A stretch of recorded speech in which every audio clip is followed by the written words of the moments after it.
观众朋友好，欢迎您继续收听收看《早安中国，晚安美国》。那终于呢，高杰又回到了摄影棚当中。那今天我们看一下在场的都是哪几位呢？首先我们看一下我们的石山终于出现了，看看我们的形象。大家好，这个非常不好意思，本来答应大家一起去，本来是大家一起去旅游的，我其实很兴奋的。结果就好不容易跟领导请了假，对，一切都准备要出发了，没错，就在头2天，头1天。对，2天之前吧，结果这个出了一点意外，现在没问题，现在基本上是，都恢复了，没什么问题，只是就是说要稍微这个休养期，这个物理治疗，要自己要活动。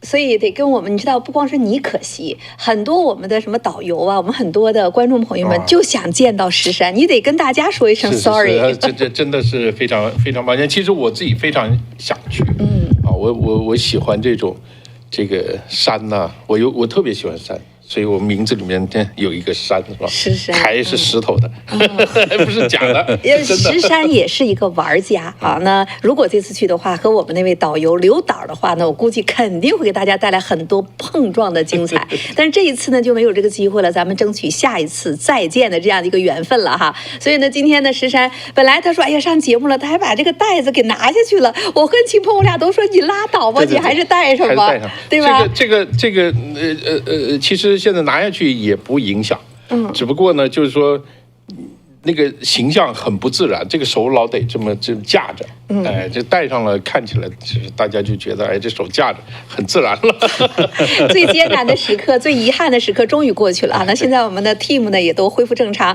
很多回到家里的您估计也都缓过来了。现在轮到方伟在那咳嗽，开始呢去返伐了。那我们的节目就要恢复正常了，一切哈，非常感谢，也非常高兴能和我们的忠实的观众朋友们能够欢聚一堂，欢聚一个巴士哈。然后我们就去走了那么多地方，看了那么多壮观的景象，我们的观众实在太棒了 ，right， 金凤。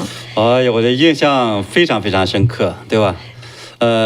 那些观众的话真的非常热情，而且的话呢，大家真的是我觉得在价值观呢，在很多理念呢这个方面非常的这种相通，所以的话跟他们一块儿出去旅游，我觉得非常轻松，素质极高，3观一致。然后呢，我觉得这个团的关键都喜欢玩还喜欢玩而且大家就是步调一致吧。总体上来讲，大家真的是，我们最大岁数的86岁。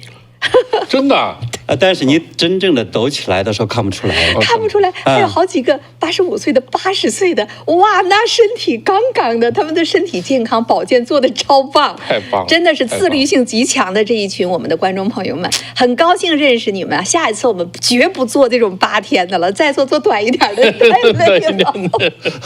而且下一次把这个每天的活动的时间也尽量压缩一下，不要这么长。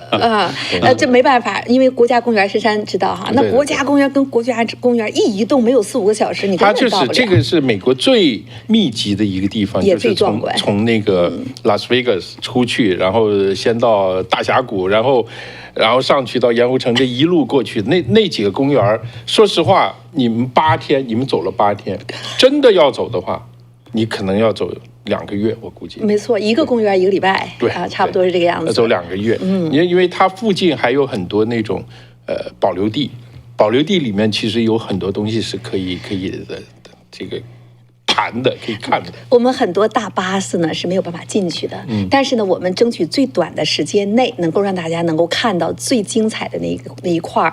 我们有奥地利来的，我们有澳大利亚来的，我们有加拿大这都不算远的了。你想一想，大家都没来过美国美西这么壮观的地方，你就可想而知，是吧？我们得想尽办法能够让大家能得到一个满足，是不是？所以我们终于是圆满的完成了。下次应该搭个帐篷，然后搭个帐篷，引火烧一烧。你再答应啊，一定要做到。下次别再又有别的事情啊。那下次我们一定呢要和石山，其实我们的导游要承诺我们说，干脆来个秘鲁啊去玩，你要不要去？秘鲁要不要去？又开始诱惑石山了。安第斯山。好，那我们的下次活动，请大家呢密切关注我们的节目哈。那我们会跟大家随时的去播出啊。咱们再聚，那再聚呢一定要拉着石山。好了，那我们开门呢说了这么多话，那实际上我们还是吧，早安中国，晚安美国，我们总要把这个大事儿说一说。怎么了？秦鹏还没有打招呼啊，这还没打出来呢，秦鹏，你要不抢话都让我说了。我其实这个上周已经开始跟高杰一起的做过节目了，不过呢，现在呢，我们也是第一次的话，在这个演播室里边正式的再坐下来，所以我觉得这也是一个非常好的重新的开始了，好啦，那我们赶快说说这2天哈，一直要讲的一些大事儿了。那最大的一个事情就是北京的四中全会定日子了哈，公布了10月份的20号到23号闭门会议。所以呢，这个会议到底开成什么？然后呢，习近平位置稳不稳呐？他那些将军们和那些不露面的人到底怎么处理啊？关键这背后呢，和有些时间巧合，实在是令人不得不去联想。今天29号，明天美国800个准将以上的这些将军都在美国齐聚啊，那国防部长川普都要去见面儿，这是从2战以来从来没有发生过的事情。那各种分析、各种说法，咱们今天呢都要一起去聊一聊。还有呢，这边要开四中全会了，那中国大陆几件事儿呢，也是很巧都发生在这个时候。那石山呢就在讲到，你看没看到那个昆明啊，居然城管、警察和这个小商小贩锅碗瓢盆一起分，打了6个小时，你能想象吗？打了6个小时，咱们一会儿也聊聊到底怎么回事啊。那还有呢，就是现在这个情况这么敏感的时候，又把要收农村税啊，农业税又翻出来要去讲，引起了网上的一片骂声啊。那怎么回事？这个事情10年前就开始说，去年开始说，今年又开始说，这里边有什么猫腻吗？我们也要去一起聊一聊。如果还有时间的话，于朦胧这件事情仍然没有结束。那这2天呢，在台湾大型的法会、大型的灵异事件啊，整个在网上的呼声，包括一些黑客都已经出手了。于朦胧的这个案件会像铁链女这样就这么地了吗？还是像台湾的灵界说很快就会真相大白呢？咱们也得好好聊聊，事情太多，咱们先从四中全会开始。那石山，你赶快，好几个礼拜没跟大家好好讲一讲了哈。日子定了，10月下旬，和去年前年日期差不多，20到23号啊。对。那你怎么看这个四中全会？之前咱们说了，四中全会之前会有很多幺蛾子，那你觉得现在这些事情都是这个幺蛾子之一吗？对，当然，这个中国的这个每一个党代会啊，党代会是5年一次，5年一次以后的一中全会，就是当时选出来中央委员以后开的第一个会。这个会呢，要选政治局委员，要选总书记啊。接着呢，这个就结束了。马上第2年的2月份，就2会之前要开2中全会，这个就是要定所谓的总理啊、国务院的这些人选。接着那一年的就是接着第2年就要开3中全会，然后就是4中全会，1年一个，一直开到6中全会。开到6中全会的时候，基本上就要定下一次党代会了。党代会，然后7中全会呢是在开第2次这个党代会之前1个星期，最后开一次。这个所谓中全会啊，是中央委员会全体会议，政治局最高级别的了，是吧？不是，不光是政治局，是中央委员会。所以他说，你看那个我们是中央文件，中国我们老说中央文件，这个我代表党中央，这中央是什么呢？中央就是这个。现在是204还是205个中央委员，然后还有几个候补委员，所以这200多人是中国权力这个结构里面，中共这个权力结构里面最重要的这200多个人，也就是说，所有的决议就是他们做出来的。以前经常，现在网上就是中国有那么8大家，还有200多个家庭，那估计这些人都应该囊括在内吗？那不一定，这些人可能都是这些势力的这个帮派里头的，对，都是各家各派都有，就每一派人都有在里面，所以他也要综合，这个中共也有各种派，也各种系啊，你也是要平衡和综合的。所以现在这个呢，今年这个本来3中全会应该是前年开的，结果拖到去年才开。所以4中全会应该是去年开的，所以拖到今年开。这个呢，问题在于去年的3中全会开完以后，中共的政局7月份以后一大堆事发生。从去年的3中全会到现在，差不多一年2个月，到3中全会1年3个月，这中间发生了太多的事情。外交部长啊，国防部长、啊，对，外交部的、是国防部的、军委的、部级的、什么省部级的、对中央委员里面有好多人出事儿，尤其军队系列里边人事动荡非常厉害。上将，你随便掐指算一算，上将级别的大概就有10个，上将级别10个，说不好听啊，中国的8年抗战就是跟日本人打仗。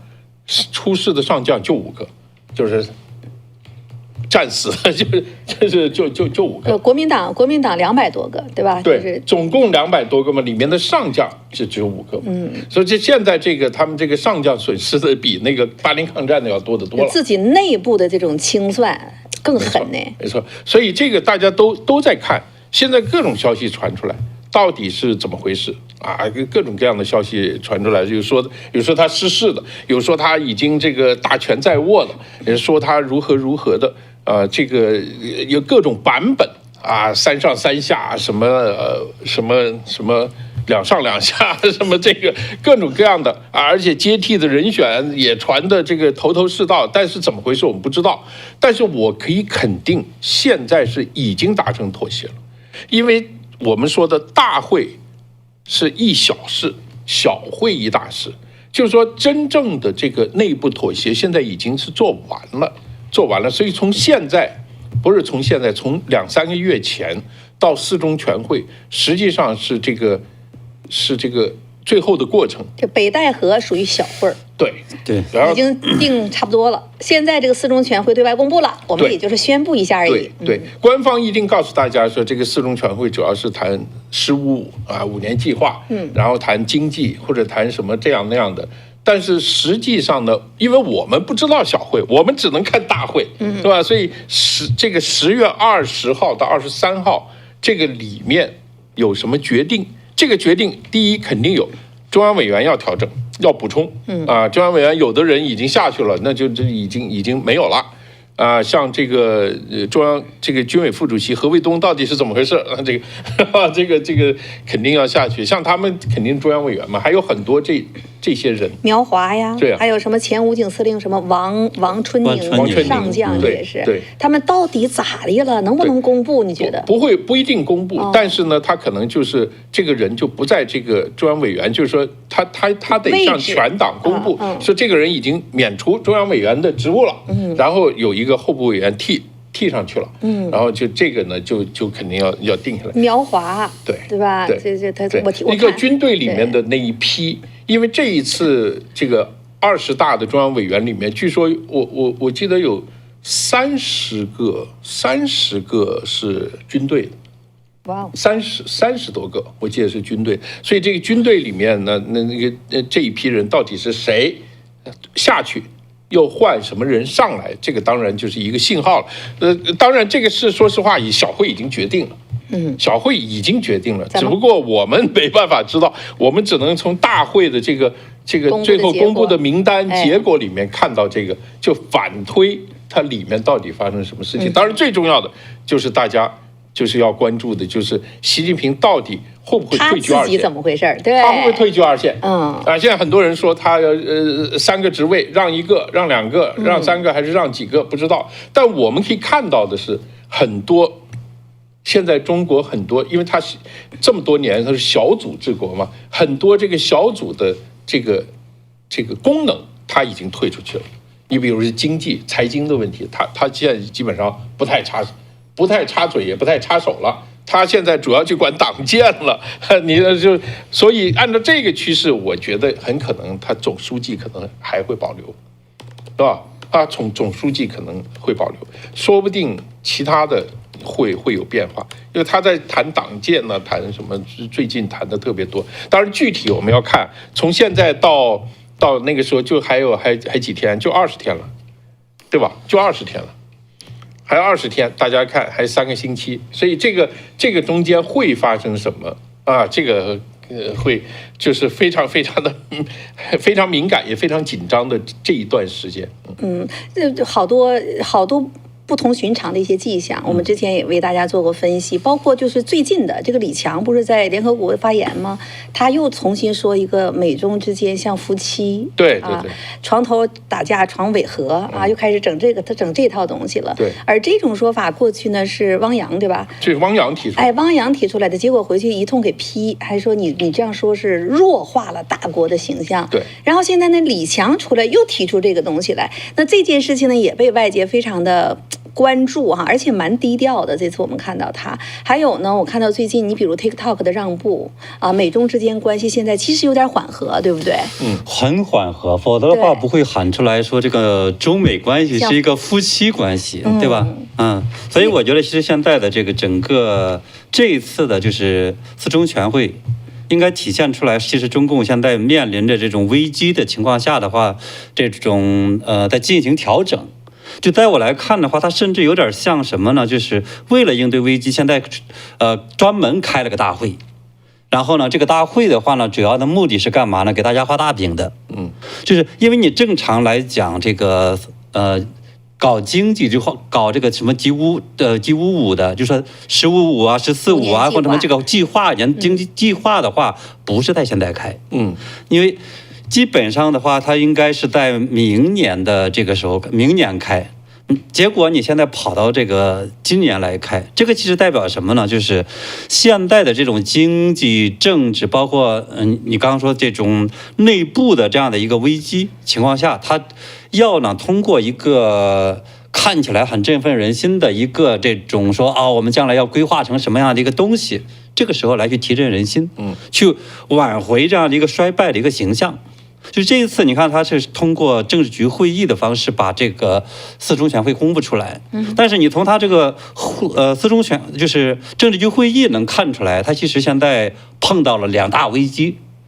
那第一个就是他讲说，体现了以习近平同志为核心的党中央团结带领全国各族人民续写经济快速发展和社会稳定的2大奇迹新篇章。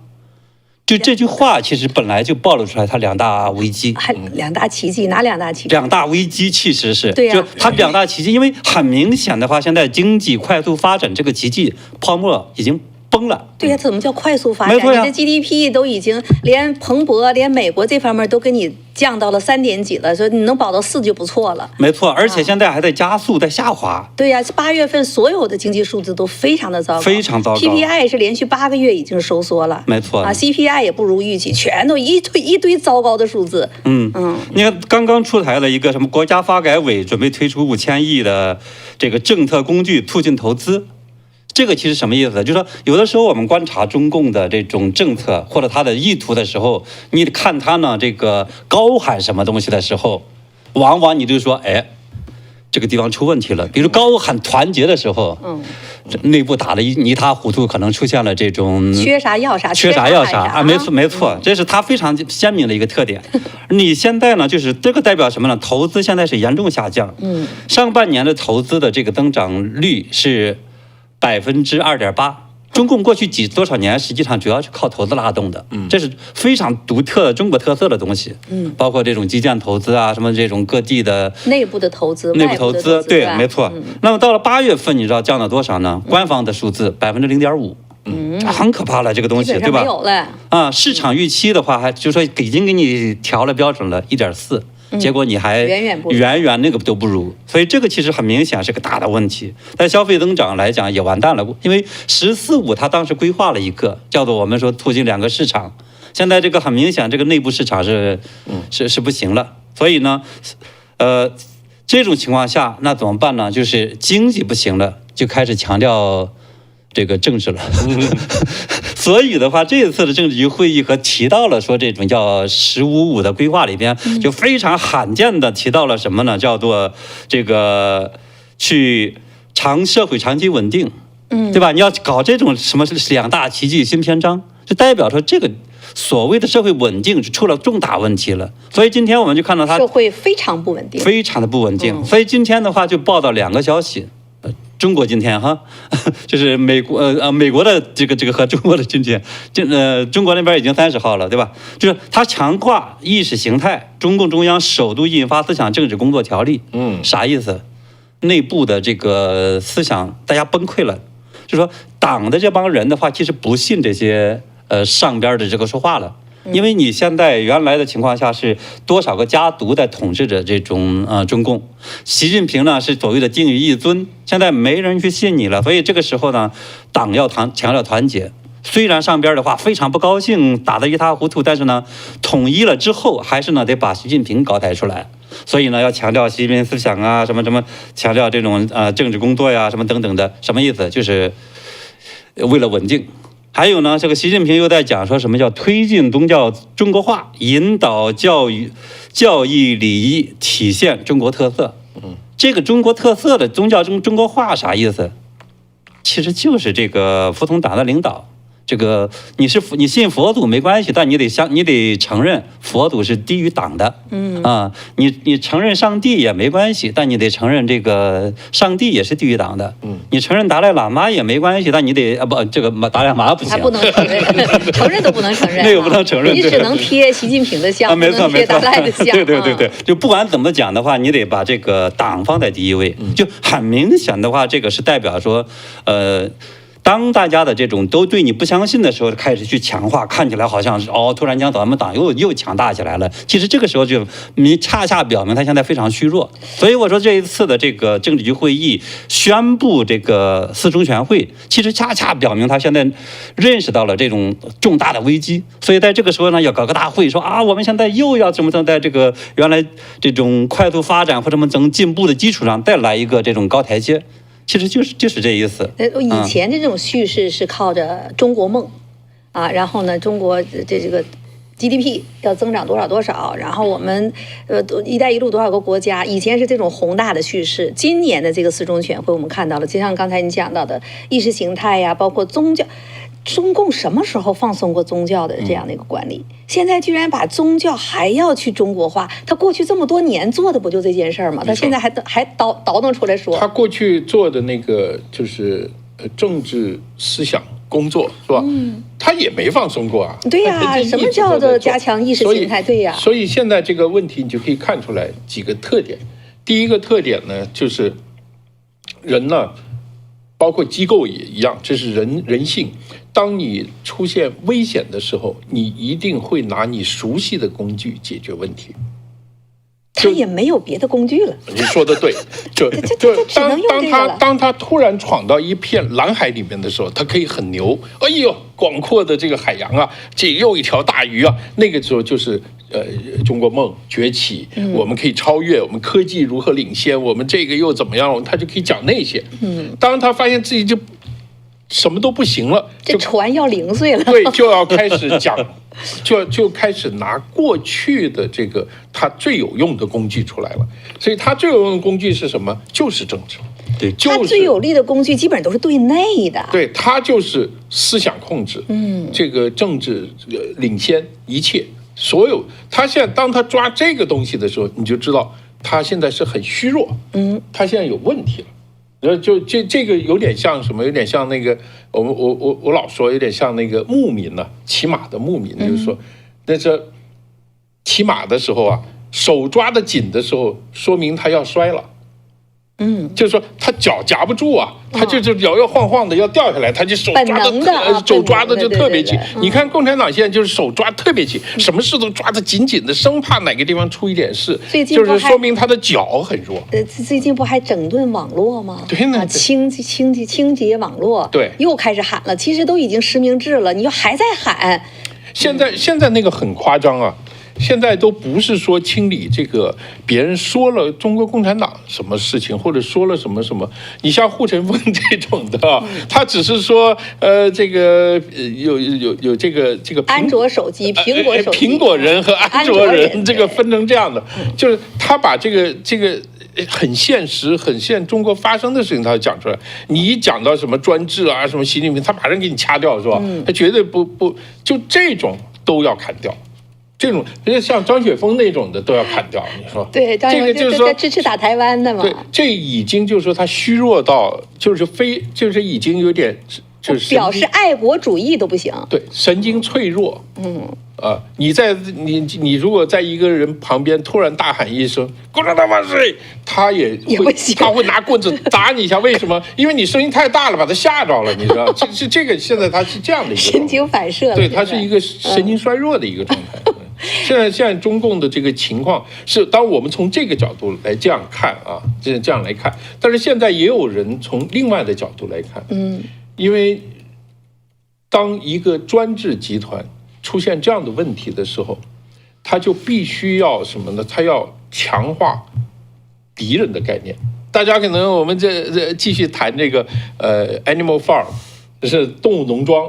动物农庄每次到了这个经济危机或者内部不满的时候，这个拿破仑就要把雪球拿出来讲。这个雪球啊，最近又活动了啊！我们现在有情报，雪球已经在我们那个南大门啊，或者在北边，探头探脑的干嘛？他要这个反攻倒算，要复辟了，他要来进攻，要把我们都杀掉，什么就开始讲这个，然后我们要武装起来，如何，就是要讲这个东西。这他什么呢？这个很多这种专制啊，就是如果是他情况特别好，他发展特别好。他有扩张的这个野心。他情况不好的时候，他也有可能会做一些冒险的行动。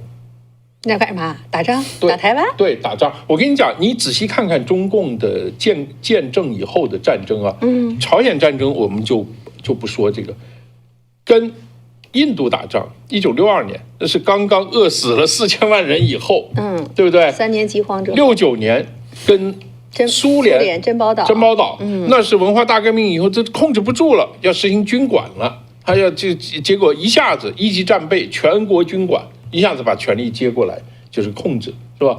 然后就是79年，79年当然也有。79年当然可以说一些另外的原因，但79年中国的经济也是非常非常糟糕。那个是中央文件自己说的，说中国国民经济到了崩溃的边缘啊，这是他们中央文件自己说的。所以你看它的整个的这个就是什么？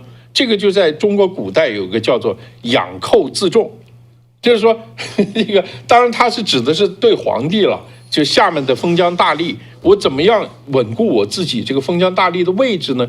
我就要让皇帝觉得这个地方啊造反了，啊有外寇或者有老百姓起义，这个地方缺了我就不行了，我得必须来。现在呢，就是有这种情况。你看，当他的那个人位置不稳的时候，他也会有这样的做法，去做这样的事情。这个就跟动物农庄那个讲的一样，对吧？他为了维持这个对农庄的这样一个控制，然后的话，他会说这个外边的这个人呐，哎呀，现在要打回来了，对，我们对我们这些这个动物啊，现在是非常危险，所以呢，这个掌权者。那掌权者也特别有意思，是个猪。对呀，就是拿破仑嘛。拿破仑对这个猪的话呢，就在去讲说，你为了防止这个人反攻倒算，把我们再给进一步的奴役，那怎么办呢？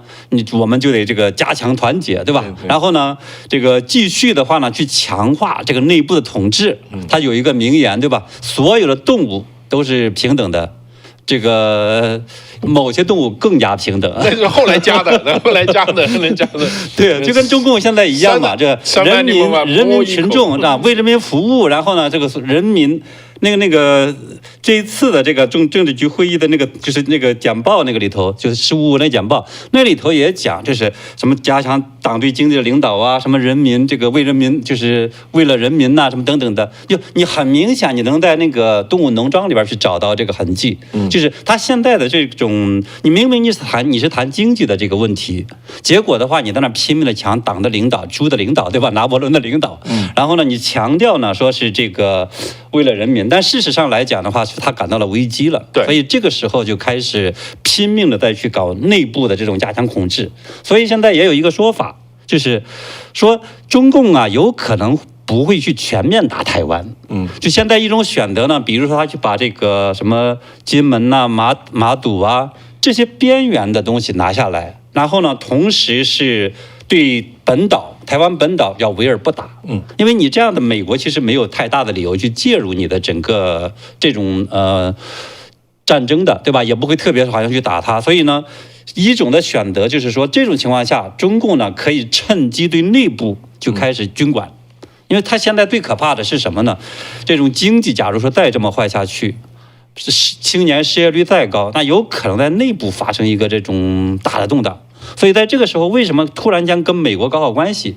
不是他改弦易张了，不是要真的跟美国就改变了这种对抗或者战狼的这样的一个做法了，而是呢，现在面对这种危机，中共要拖，就把这个问题的话呢，看看拖一拖能不能去解决，然后熬一熬，出别的机会来，熬出个什么机会出来。所以这个时候的话，你就是喊的口号要喊好。所以现在口号也变了，对吧？这一次叫什么“14·5”的时候还在讲什么2个市场啊，然后的话呢，其实那个政治那边的话，就20大的那之后就在讲什么这种勇于斗争、善于斗争。现在呢不喊了，现在呢主要是讲说这个进一步的这种改革和开放、扩大开放、扩大改革，对吧？但事实上来讲，中共你现在根本就没有改革了，改革早死掉了。彻彻底底死掉了。这明明在关门，非要说我这是开门的另一种方法啊！对，这个特别的那个。其实刚才我们讲的它内部哈，它内部有问题了。您刚才讲它要养敌自重啊，那我们知道现在呢，中美之间的关系，你看哈，外部这部分对中共非常不利。那包括这种关税啊，包括他现在 WTO， 他自己也不说自己是发展中国家了啊，主动的放弃。他说他们国内自己吹嘘自己这个特别有意思，他们说现在是我们的成人礼。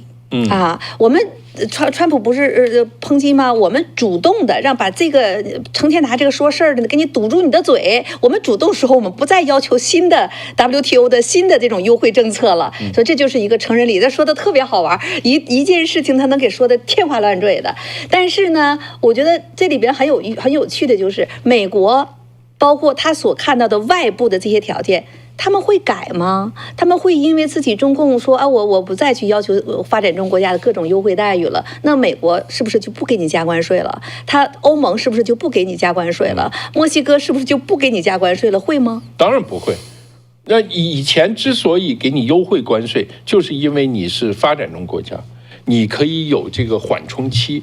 他为什么要以前说这个是发展中国家呢？就是2001年加入世界贸易组织的时候，他答应了22个大项的这个改革嘛，就是整个这个开放啊，怎么样，就是要融入全球。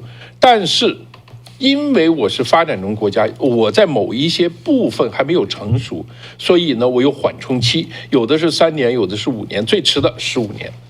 15年，也就是2016年全部到期。现在都2025年。中国共产党的做法是到2015年、2016年的时候，就说我们已经全部落实了。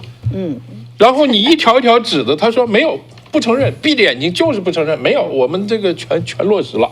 比如说这个金融开放。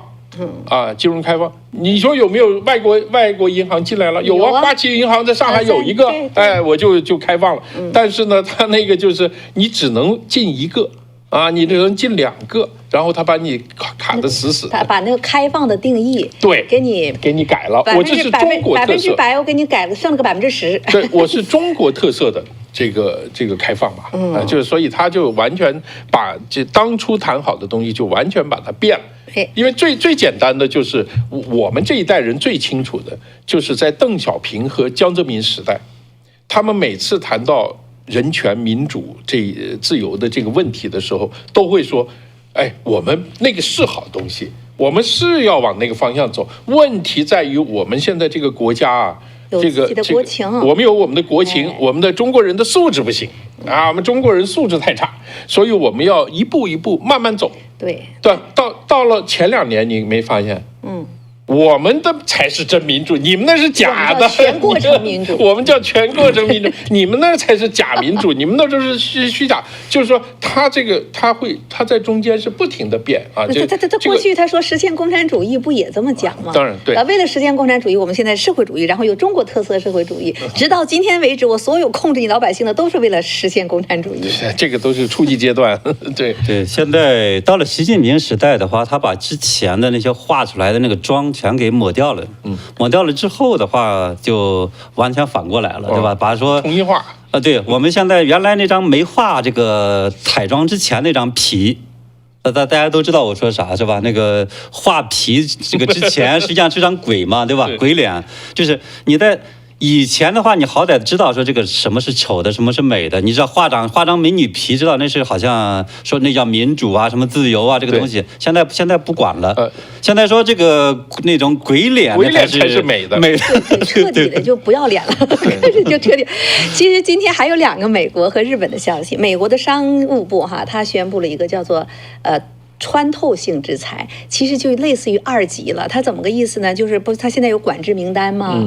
管制名单就针对多少个公司啊，比如100多家公司，其中有中国多少多家。现在呢，你只要在这个公司当中的股权占到50%以上，对你同样放到这个 list 上面。这是美国方面的，然后外交部就开始出来了，你这是利用国家安全破坏企业公平竞争的环境这是美国这方面。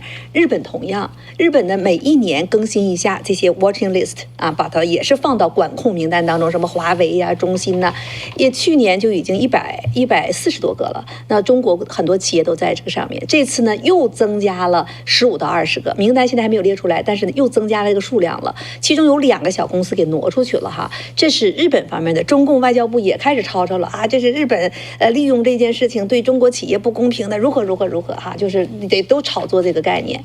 如果刚才你们说美国的关税不能取消，那么对中共的这种军民两用他们理由就是他们在去很可能作为这种军事武器开发的这种企业，限制他们的 AI 芯片等等这样的供应。那这部分的对中共的这种关卡或者是限制会取消吗？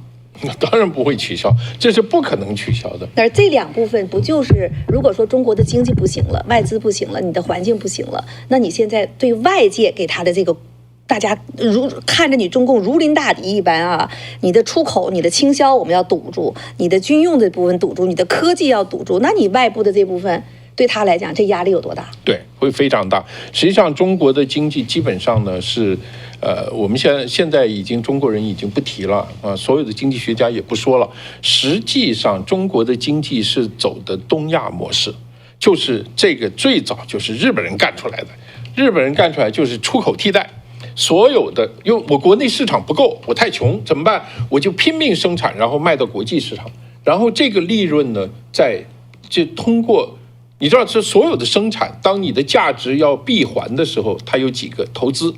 生产、销售，然后它这个才闭环，然后投资销售有利润了，然后再投资、再生产、再销售，这个就赚起来了。这就是日本的模式。日本模式以后带动亚洲4小龙，全是这个模式。中国是什么时候开始？中国是1987年13大，赵紫阳当总书记那一届。13大定出来14个沿海城市全面开放，3来1补，什么1个中心2个基本点，什么加入全球经济大循环，这个是它的这个基本战略。就是从那个时候开始，然后中国就一直要这个进入全世界的市场。当然，因为那个时候美国是给他最惠国待遇。就是但是美国给的最惠国待遇每年都要 review， 都要重新看。就你这个不行，你这个抓了人了，你要放人怎么样？所以中国人就很头痛就是说要这个永久性的最惠国待遇。最后终于取得了永久性最惠国待遇，最后又加入世界贸易组织。这就是真正的从1987年到2020年到2021年。正式通过13年的努力，加入了全球经济的这个大循环，它就正式走入了日本模式，就是这个整个经济大循环。所以现在呢，我其实很早大概10多年前吧，我曾经写过这个分析的文章是谈这个问题，就是说一个香港或者一个台湾。或者新加坡或者南韩，它的那个经济增长，因为它的经济规模有限，它在全球的这个经济体系里面，它没有会造成这么大的冲击。所以中国人你不管用什么方法，你如果是走东亚模式，你最后如果不能改变国内的整个这个经济结构的话你是不可能持续的。因为你最后到了跟美国经济一样的规模的时候，全世界到了90%、80%、90%的产品都是中国制造的时候，你还怎么增长？你一定是增长不起来。他把别人整死了，你自己也活不下去。你自己也活不下去。所以那个时候我就跟别人争论嘛，他说：“你看中国经济每年增长多少多少多少，到哪一年就可以如何如何如何。”我说：“你放屁啊！”我说：“你那个很简单，你骑自行车加速度，前面20米。50米的加速度，你用那个加速度算1年，你绝对可以飞出太阳系啊！问题是你到了一定，你就不可能再有那个加速度了，你不可能的嘛！你那个是有个极限的，你增长是有个极限的，尤其是中国是个大国，如果你是香港，这个你还有可能啊、对，因为你对你的外界容量够大，你的外界你对你冲击很小嘛，你的容量很小嘛。但是你中国这样一个大的制度，到了说实话，你加入世界贸易组织以后，10年以后，你还按照原来那个方式做，你肯定会出问题。这个经济是必然出问题的。所以现在的就是现在不光是出问题，而且这个矛盾已经激化，已经恶化了。现在到目前这个情况，所以你刚才讲到，就是今天不有一个吗？就是29号这个周末的时候，27号和云南昆明叫做昆明市官渡区永中路的海乐市场、海乐世界的夜市儿，对，一个夜市儿啦。那我们来中国都知道，一个早市一个夜市，它几乎就是中国老百姓最后的能够谋生的一个手段了，剩下就是跑外卖了哈。结果呢，当天是周6晚上到周日的凌晨，一共打了6个小时。那这个也是非常有意思。他当时呢，这个夜市呢是刚开始规模没有那么大，然后呢一天就挣个几十块钱啊，卖吃的喝的呀，烤肉串啊，弄点小火锅啊，就整这些东西。哎，慢慢的，就是可能生活都不好，大家都跑那儿蹭这个夜市去，就是越来越多了。然后呢，官方看着就不干了。这当地的这个昆明市啊，他们就要求呢说，收回来，得管理，城管嘛，就要收回来管理。然后呢，他那收回来这管理呢，等到一直在这摆夜市的总一些老的一些小摊贩嘛，那么他们也都交了这些城管费啊，都已经交过了，然后他们按要求再去登记。政府不收回吗？这夜市我们要管理了，再去登记的时候，突然发现已经有400多个摊主在里头了，没他们啥事儿了。你说他能不能干？但就是我们熬了这么多年，才熬到了这个市场开始旺起来了。你政府拿走了呢，连我们的地方都没有了，这是一。第二个，他说我们陆陆续续都交了1万多块钱的管理费了，然后呢，你们城管还过来赶我们，交了管理费你们也不行啊，所以这些人就不干了，他们继续在他原来的位置摆摊儿。那好啦。我官方说了，从27号开始，管理收回关闭，然后现在你们可以重新进去了。新的、老的，大家都站着那个摊儿，这不就发生冲突了吗？城管和警察就要看了，你没有登记的，你没有按官方要求的，我就要赶你走啊！你不干吗？就打起来了。所以当时呢，在这个整个的这个夜市当中，叫做锅碗瓢盆、凳子、椅子、桌子是满天飞，直接打了，还不是说1个小时、2个小时，是刚开始是小摊贩和城管打，然后紧接着小摊贩跟警察呀，他得维稳呐，打乱套了。城管打不过了，打不过警察就进来了。对，然后一直打了6个多小时。哎呦，我们能不能放一下哈？我们的导播，其实我给那个录像，大家把那个 IG。传到了那 IG 上面那个录像，哇，好壮观哦！然后再加上周围看热闹的，一直持续到凌晨3点钟，这事才算是暂时先告了一个段落啊。那你刚才就在讲到，你能持续吗？今天中国就以昆明市也不小啊，那也是一个中心城市，对吧？也很有名的旅游城市，一个小夜市儿能闹成这个样子。昆明这个地方是特别有意思，我很喜欢昆明。我在昆明待过，大概前后待过差不多1年吧。没去的地方中国不多吧？没，我很多地方没去过。昆明，尤其是这个官渡区，这个官渡区啊，在昆明呢是靠近滇池的那个部分。以前是属于郊区。官渡啊是属于郊区，现在已经变成了很市中心了，因为它的城市规划一发展，都往那个景色漂亮的地方去啊，人流在那儿对，人流在那儿。所以呢，这个官渡这个地方啊，这个最开始啊是大家都是人流多的地方就摆摊儿。最后那个民不举官不救，就越发展越大，这个越来越旺，又有游客，又有当地的人，又什么就越来越旺。其实所有的市场、所有的 market、所有的 fair 都是民间这个没有设计出来的，很少有设计出来的，都是这个莫名其妙那个地方，就是中国人讲风水也好，你讲什么也好，就天时地利，它那个地方就发展起来了。它发展起来以后，官方为什么要做这个事？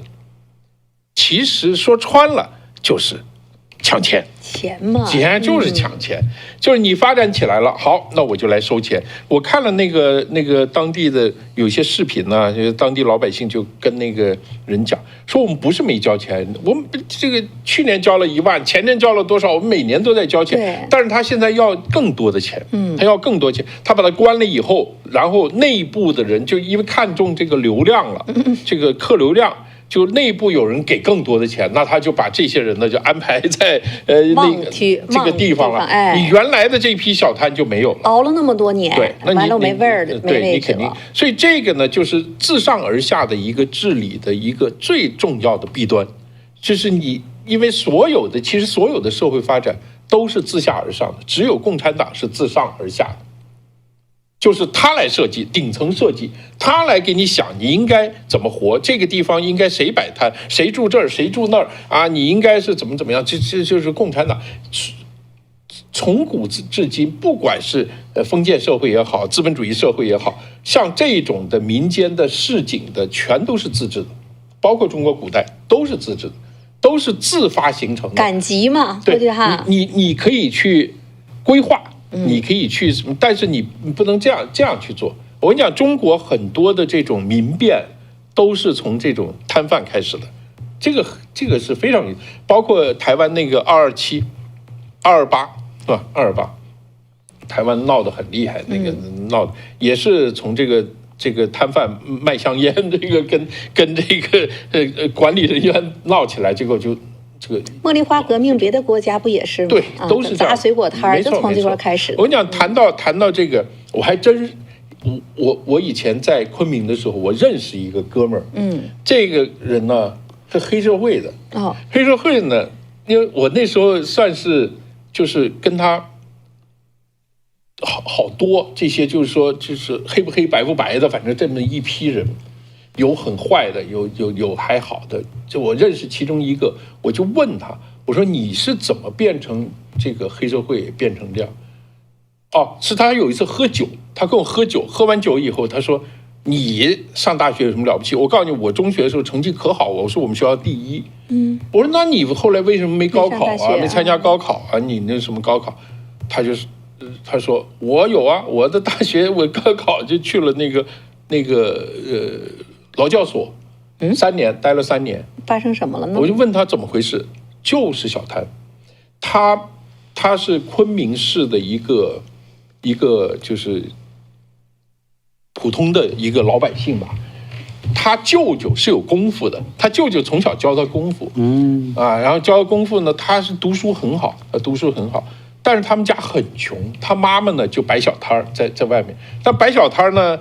就是那个时候还没有城管，叫工人民兵，叫那个民兵来抓人，资本主义的苗，对，就抓。那时候大概75、76年这个样子，就抓人了，就他妈妈就要跑，就跑。有一次他放学的时候呢，他妈妈就一下就跑到一个地方，就把那一摊东西里面有零钱，有什么卖的一些小东西塞他。怀里说你快跑！他妈妈说他打我没关系，你不要把我们这个东西给收了。为了点钱，就为了这个，可能几块钱、10块钱、8块钱这样，他也搞不清楚啊。他13、14、拿着钱赶快跑吧，他抱着钱就跑啊，跑完前面就有人堵，他一钻就钻到一个死胡同里了。哎呦，死胡同就给几个民兵就堵住了。堵住以后就打他。小孩打急了。因为这家伙有功夫，他练呢，从小他开始还手。他一还手呢，就把那几个民兵全部给打倒了，打得很惨。然后呢，这个警察就去他们家把他抓了，他就关了少管所，就从15、16岁一关到19岁。结果在少管所里面一批人，他在里面也打，你知道，在那个监狱，在那个劳教所里面也是靠打，他也很能打，结果他就成了头了，出来以后又是头，所以就变成了黑社会的头。就出来以后他就干，后来他这喝醉酒，他说啊，要不是那一下，我这也是读大学的，我这成绩很好啊。他跟我讲，我当时真的挺感慨的，非常感慨。他当了黑社会的头，未必比这个大学毕业的人过得不好。对，当然，他很开心啊，他未必过得很潇洒啊，他那个挺好的，那个人是很讲义气的。对，他也姓杨，那个也非常的，就是那给我印象特别深。我是那个时候开始就开始对中国底层的这种所谓的黑社会的人，我开始接触，就是在那些地方开始。现在到台湾去，我都很吃惊。台湾的什么西门町啊，什么桃园呐、早市夜市，你知道那些大爷大妈年轻的，他们就弄一块什么布放那儿，家里种的几个瓜。一把什么东西放那就开始卖，我就很好奇嘛，我就问我收不收你们管理费都没有，就真的是很自由。那还有人就随便晚上嘛，夜市西门町是不夜城啊，那些年轻人都在那儿，你就看到那有钱人就拎一把什么东西站那就开始卖了。我也好奇，我就问他是交不交，没有啊，大家就是赶集嘛，出来挣点小市民嘛，挣点小钱。你说一个晚上那点东西能挣多少钱呢？非常，那你要就摆摊摆 booth 的那种，可能会交一点这个摊费哈，但是就是你经常会看到这个，我就很有意思。中国是一般是这样的，就是说，包括台湾也是，你有固定的摊位，就是说你有一个固定的建筑，哪怕是你一个临时的一个亭子，对这个也要交钱，要交点摊位。但是你就一块布放街上摆，就是你经常会看到，我跟他们干过啊，真的啊，对我干过，就你有一个朋友拿了一大堆孔雀毛啊。到广州来找我说你拿这干什么？他说我要去卖。我说你去卖2天。他也是那个，就是脸皮薄。那个时候刚刚开始，我说走，我跟你去。然后我们就跑到外面，在街上摆一块东西，就放那个地方，5毛钱一根儿啊。是吧？这不行，卖不了。这脸皮薄，这读书人那时候你也没卖出去，就卖出去了，但很不好意思，是吧？觉得那个现在就没事了，对不对？现在不怕了。人那个时候还是不好意思，所以现在赶快帮我们卖红参，来考验一下，经过了几十年之后的石山老师能不能卖动红参？红参，想一想，我这红参应该是我现在吃比较合适，是吧？这个反正好像反而适合你现在的这种是吧？康复期的这个，对，这个可以重新长起来。没错没错，对。我给你补充点材料就什么切用剪刀剪掉以后，几个小时它就长回去了，好像4个小时就能够长回来。所以它是这个修复特别厉害，而且红参据说全世界只有几个地方，这个是。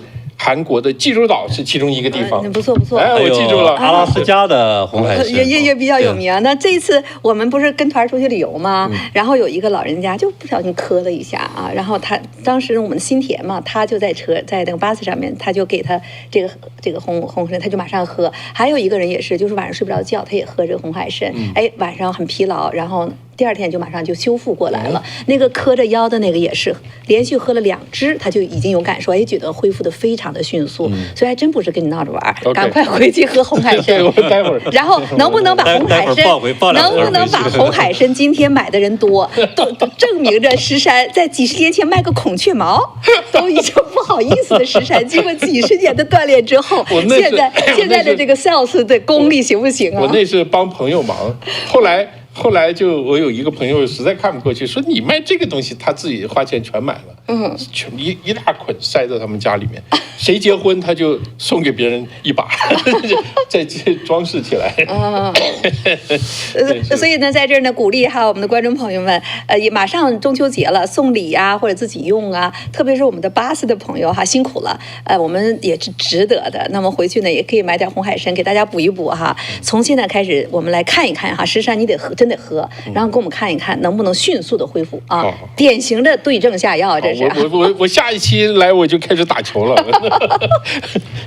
好，这个话呢，开玩笑归开玩笑了。那你说现在呢，昆明这些小摊小贩被打了6个小时，真打急眼了。很多人他们家的生计就靠这个摆摊儿啊，没错就是摆夜市儿啊没错。你把这摊儿给剥夺了，人家熬了几十年，一天你想想，一天你还几十块钱，还得包括成本，还得包括摊位费，你一个月能多少钱呢？对不对？你就那么几千块钱儿。所以它现在凸显的是一个中国，这个它是一个迹象，它是一个表象，它是凸显现在中国经济问题非常严重，这个是最大的一个直接的对中国经济的冲击啊。我们刚刚讲的出口啊、投资啊、失业啊这些直接的冲击，就是地方政府没钱，对，地方政府债务太大。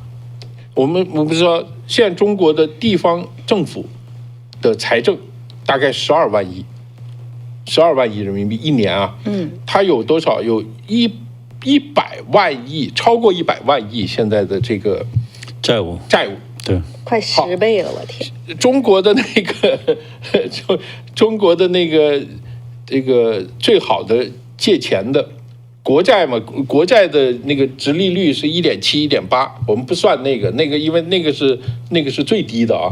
你稍微算一下3%、4%吧，100万亿意思是什么呢？也就是4万亿是要拿去还债。12万亿，也就是1/3要去拿去，只是利息哦，还只是利息，还不是本金哦，只还利息就4万亿，而且他以前的那个12万亿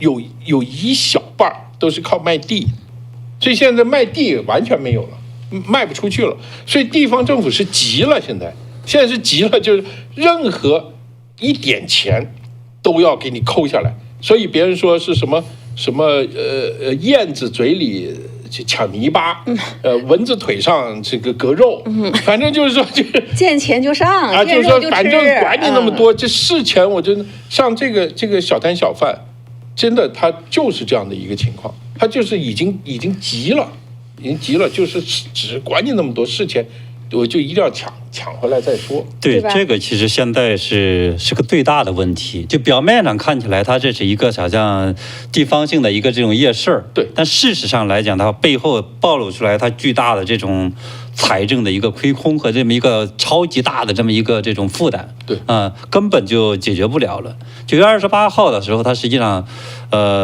中共财政部的下边还弄了一个新部门，叫什么呢？这个债务司，对这个的话呢，就专门呢是什么落实和建立高质量发展相适应的政府债务管理机制的这个重要一环，这是官方的这种说法。但事实上是什么呢？就是整个完全靠地方政府再去，比如卖地啊，或者自己去想方设法的自己发债。其实好多已经崩溃掉了，是就现在整个的这个就是今年到7月底，就城投债的商务票的这种逾期的家数，一下子就到了60家。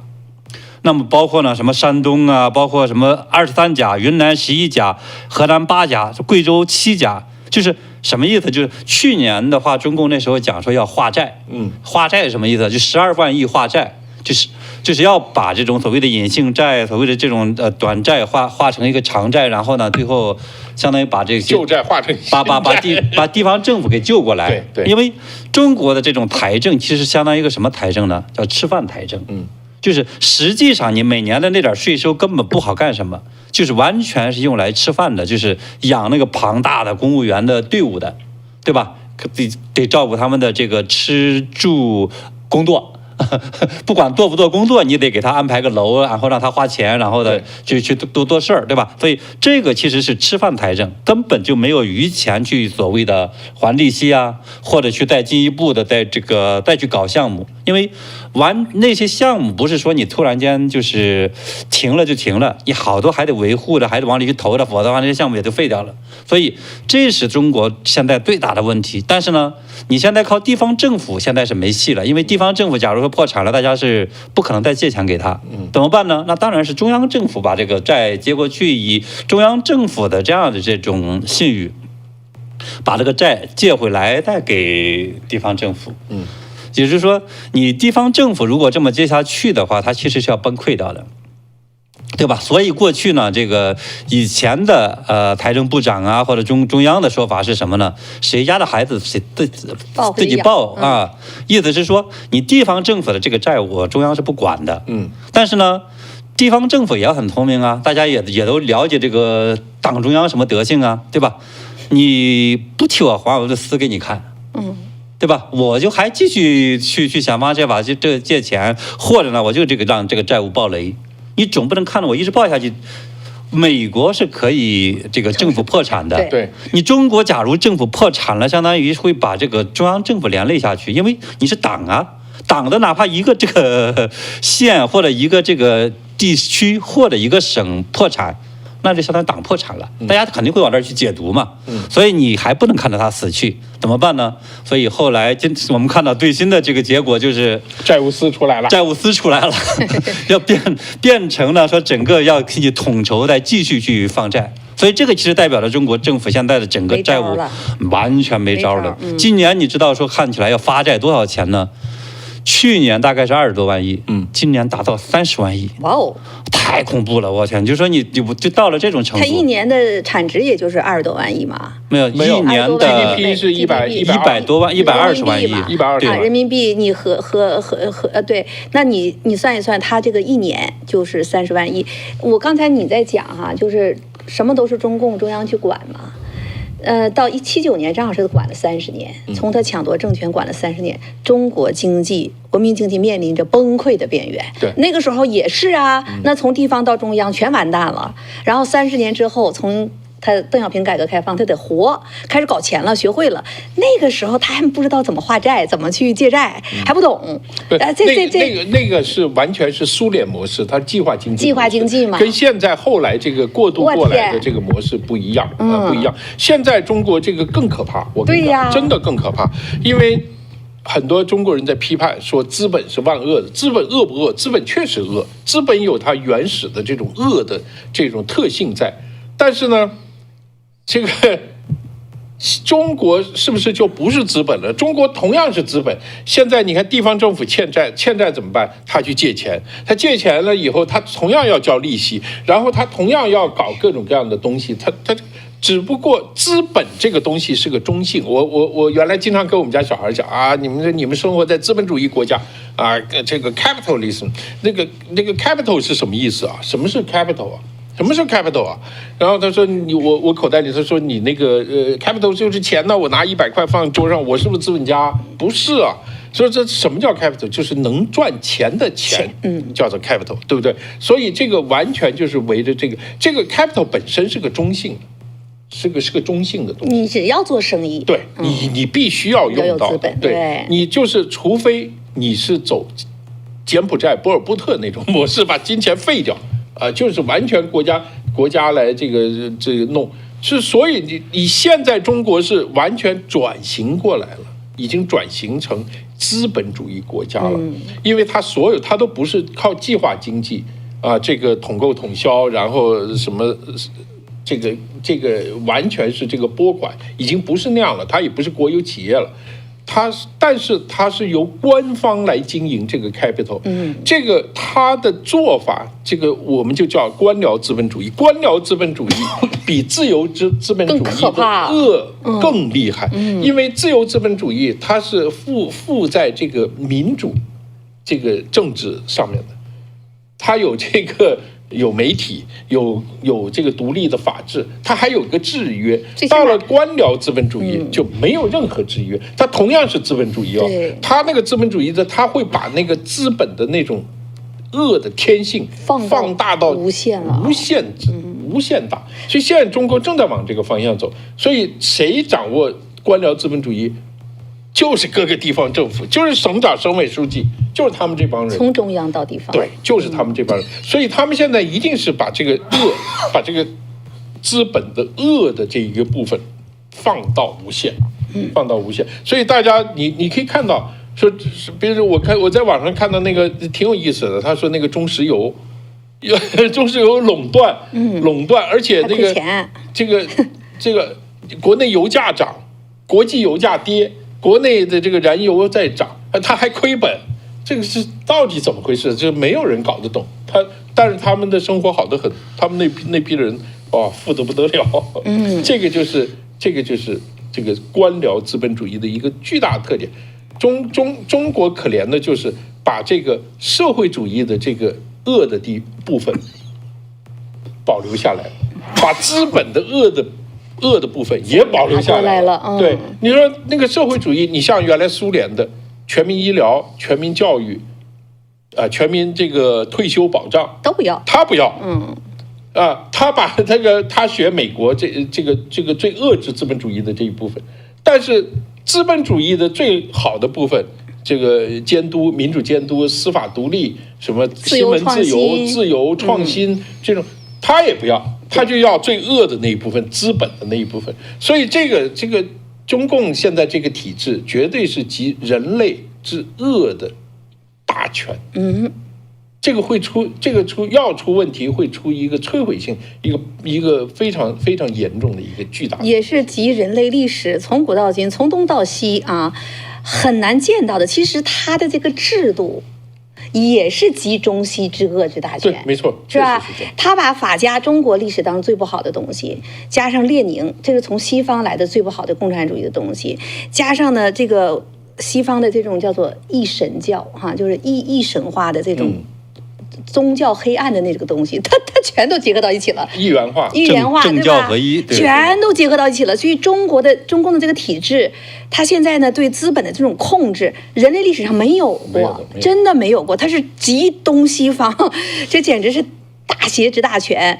你说刚才你讲到美国资本太大了，它还有垄断法呢，它给你打碎它，对吧？在美国历史上已经有很多了，最近Google也被起诉嘛，但你还得打碎它。你在中国哪有啊？它的国家就是他的资本，资本就是我的国家，全都在他手里。他拿来去打别人，打别的公司，打完自己打别人，全世界横行霸道。所以中国不是不让你发展，是你太邪性了，邪性到全世界都已经看到了。你刚才你算一算这个时间，太有意思了，30年，他把呢中国已经经济崩溃边缘，又来了30年，就到了2007年。然后2008年经济危机，他就开始发债，然后从那到现在这18年，这个债务就把中共的这个整个从地方到中央全给滚起来了。刚才那个秦鹏谈到那个点非常重要。如果搞经济的人呢，要特别留意这个，就是财政部的债务司，因为中国的中央银行不是一个独立的一个金融机构，它不是为经济负责的，它是为政治负责的。所以中国的中央银行，它定利率也好，它怎么样发钞也好，怎么样，所有的政策它是要看这个上面，就是这个一尊那一个东西直接的领导就是财政部，为什么说债务司很重要呢？因为现在他还不愿意无毛发钞，他还想有锚定，因为一旦无毛的话，就跟那委内瑞拉一样了，就是说你没有一个锚定的东西，你这个发债你这个恶性通货膨胀马上就出来，然后整个经济就开始崩溃了。因为那个是没办法控制的，一旦出来就没办法控制，所以他希望有一个锚定。这个锚是什么？锚无非就是几个东西，第一个资产，第二个债务，就这2个东西。所以他现在资产一直缩水了，靠什么？主要是靠债务。就是说有没有人背这个债务？希望你们老百姓买房子是什么意思？你不买房子，你就没有借钱，你没有借钱就没有这个债务，没有这个债务，我就这个货币就发行不了。实际上。我当这个货币发行不了，这个经济它就转不起来。所以当这个通缩，现在这个通缩就是这种情况，所以它的本质是要刺激大家借钱。哪有钱呢？问题是老百姓也不傻呀，我还敢借钱吗？问题就在这儿，对吧？我那房贷已经背的那个样子。他现在呀，他其实在采取好多方法再去给老百姓捞钱。你的表面上看起来他不是让老百姓背，但事实上来讲，我们说这个硬着陆是什么呢？就是在中国情况下就是政府的话呢，这个借的债或者各方面的这样的一个这种模式，然后啪摔碎了就。飞机跟飞机一样，就完蛋了，要不就要出问题了，对吧？软着陆什么意思呢？就是债务也好，还是说这个负担各方面的话，由老百姓、民营企业给背了。这是他希望做到的。对，为什么就是现在很多人都看到说中国，哎呀，今年这个资本市场不错。你看，好多人真的这么讲。股市在涨啊，股市在涨，而且是这种叫做慢牛。但是呢，你要注意一下的话，它这里边有个非常可怕的东西，就是。那些因为主要的这些在继续的增资的、继续什么这种涨的，或者以背后的掏盘的这些基金，全是国资，全是国资。所以的话，这个你看这个慢牛的过程中，你最后你盘算一下。已经的话有至少几个万亿的这个钱已经进了这些他们的腰包了，也就是说，他现在的通过什么方式化债呢？就是通过这个方式，对，这其中一个非常重要的方式。所以的话呢，你说他没做什么，好像是在去，他其实很聪明的，就是在去想方设法的再去从你这个有钱的这帮手里边，再把这部分钱给他划拉到他的这个国企啊、什么银行啊，或者是什么国有基金呐、等等这个里边去。最近一直有这样的说法，在网络上，哎呀，好多财经博主都在说美国滞胀了。美国经济不行了，未来看好中国的 A 股了，谁的钱都已经进到中国 A 股了，中国 A 股还有涨的了。按你这么一说，秦鹏，这全都是忽悠哎，完全是忽悠。我们先不管他是不是忽悠，他的基本想法是这样的，就是说我把钱投到股票市场里面去，然后呢，我用行政命令不许它跌。因为都是国有企业，我不许你卖啊，我不许你卖啊。而且是你想，中央汇金投了很多钱，中央汇金是财政部的公司啊，然后各大银行的投资部，我要求你买2块钱，你才能卖1块钱，你要不然那这个股票你肯定跌不下去，肯定往上涨。好了，这个股票涨了以后，你持有的股票是不是这个市值就大了？你原来持有100块钱。涨了1倍，200块钱，我多出来的200块钱，我就可以拿去银行抵押去借钱，这个债就出来了，债出来了，我这个货币就发行了。我当这个货币多了，我这个通缩螺旋，它是希望用这样的一个方式从里面咚跳出来，这跳出来。所以，但是现在很清楚啊，很清楚，因为老百姓不敢投资，因为你看那个股市很有意思，股市在涨。上市公司在亏钱，这个对不对？对。然后所有的数据都很差，失业越来越糟糕，但是股市在涨，所以中国的股市是很有意思，它变成了财政部的一个工具。这个工具呢是一个大旗，就是它用来锚定中国大量发行货币的一个点所以这是它的一个大政策，它就要来做这个事。为什么他想？你刚刚说那个拿5000亿，主要干什么？主要是1线大城市买房子，也是你的房价现在是值200万，我给你拖着，我不能再跌了，再跌了你就完了，再跌了你原来那个锚不住我的原来那个货币了，所以我必须把它往上撑高。你原来200万，我给你变成400万，变成400万以后，这个价值就高了。价值高以后，我才能有这个多的200万，我才能多发货币。它实际上都是一个是主要是靠债务来扩充自己的这个货币发行。现在它唯一的这个方式是这个东西，所以现在其实很危险。中国的经济是非常非常的危险。这一次4中全会呢，其实外界对它是寄予一定希望的。你比如美国的财长 Bessent 都在讲，你们要把你的经济转型成消费型，你们要拉动你的内需，大家都在等待着。这个不可能的，因为你现在今年以来的这个整个的消费的这个增长率是多少呢？3点几，这是官方的3.4的，加上扣掉再加上0.4的这个负的1减负的，对吧？就相当于加上就是这种我们的通缩这个比例，那个的话它可能达到3.8。但是你知道倒退回这个几年，就是在大瘟疫之前，中国基本上是每年的增长是8%到10%的，就是消费增长。CPI 对，不是就是每年的我们说社会零售总额的这样一个增长比例，也就是说你现在的话完全是在这种萎缩状态。为什么？不花钱嘛？没钱了嘛，他不光不花钱，他没钱花呀。你过去的为什么有钱花呢？是因为本身经济在那儿去。看起来蓬勃发展，因为你的资产又有这个房子，对吧？就是资产升值，又有股市，对吧？所以这么情况下，大家敢花钱，或者对未来预期又好。现在的话，你说他凭什么敢花钱，对吧？就包括你说这个股市，我们讲说这是代表说就是已经软着陆了吗？根本就也没有。为什么？如果去倒回，你看那个易纲，这是干了5年，前这个一半的时间的时候也在涨。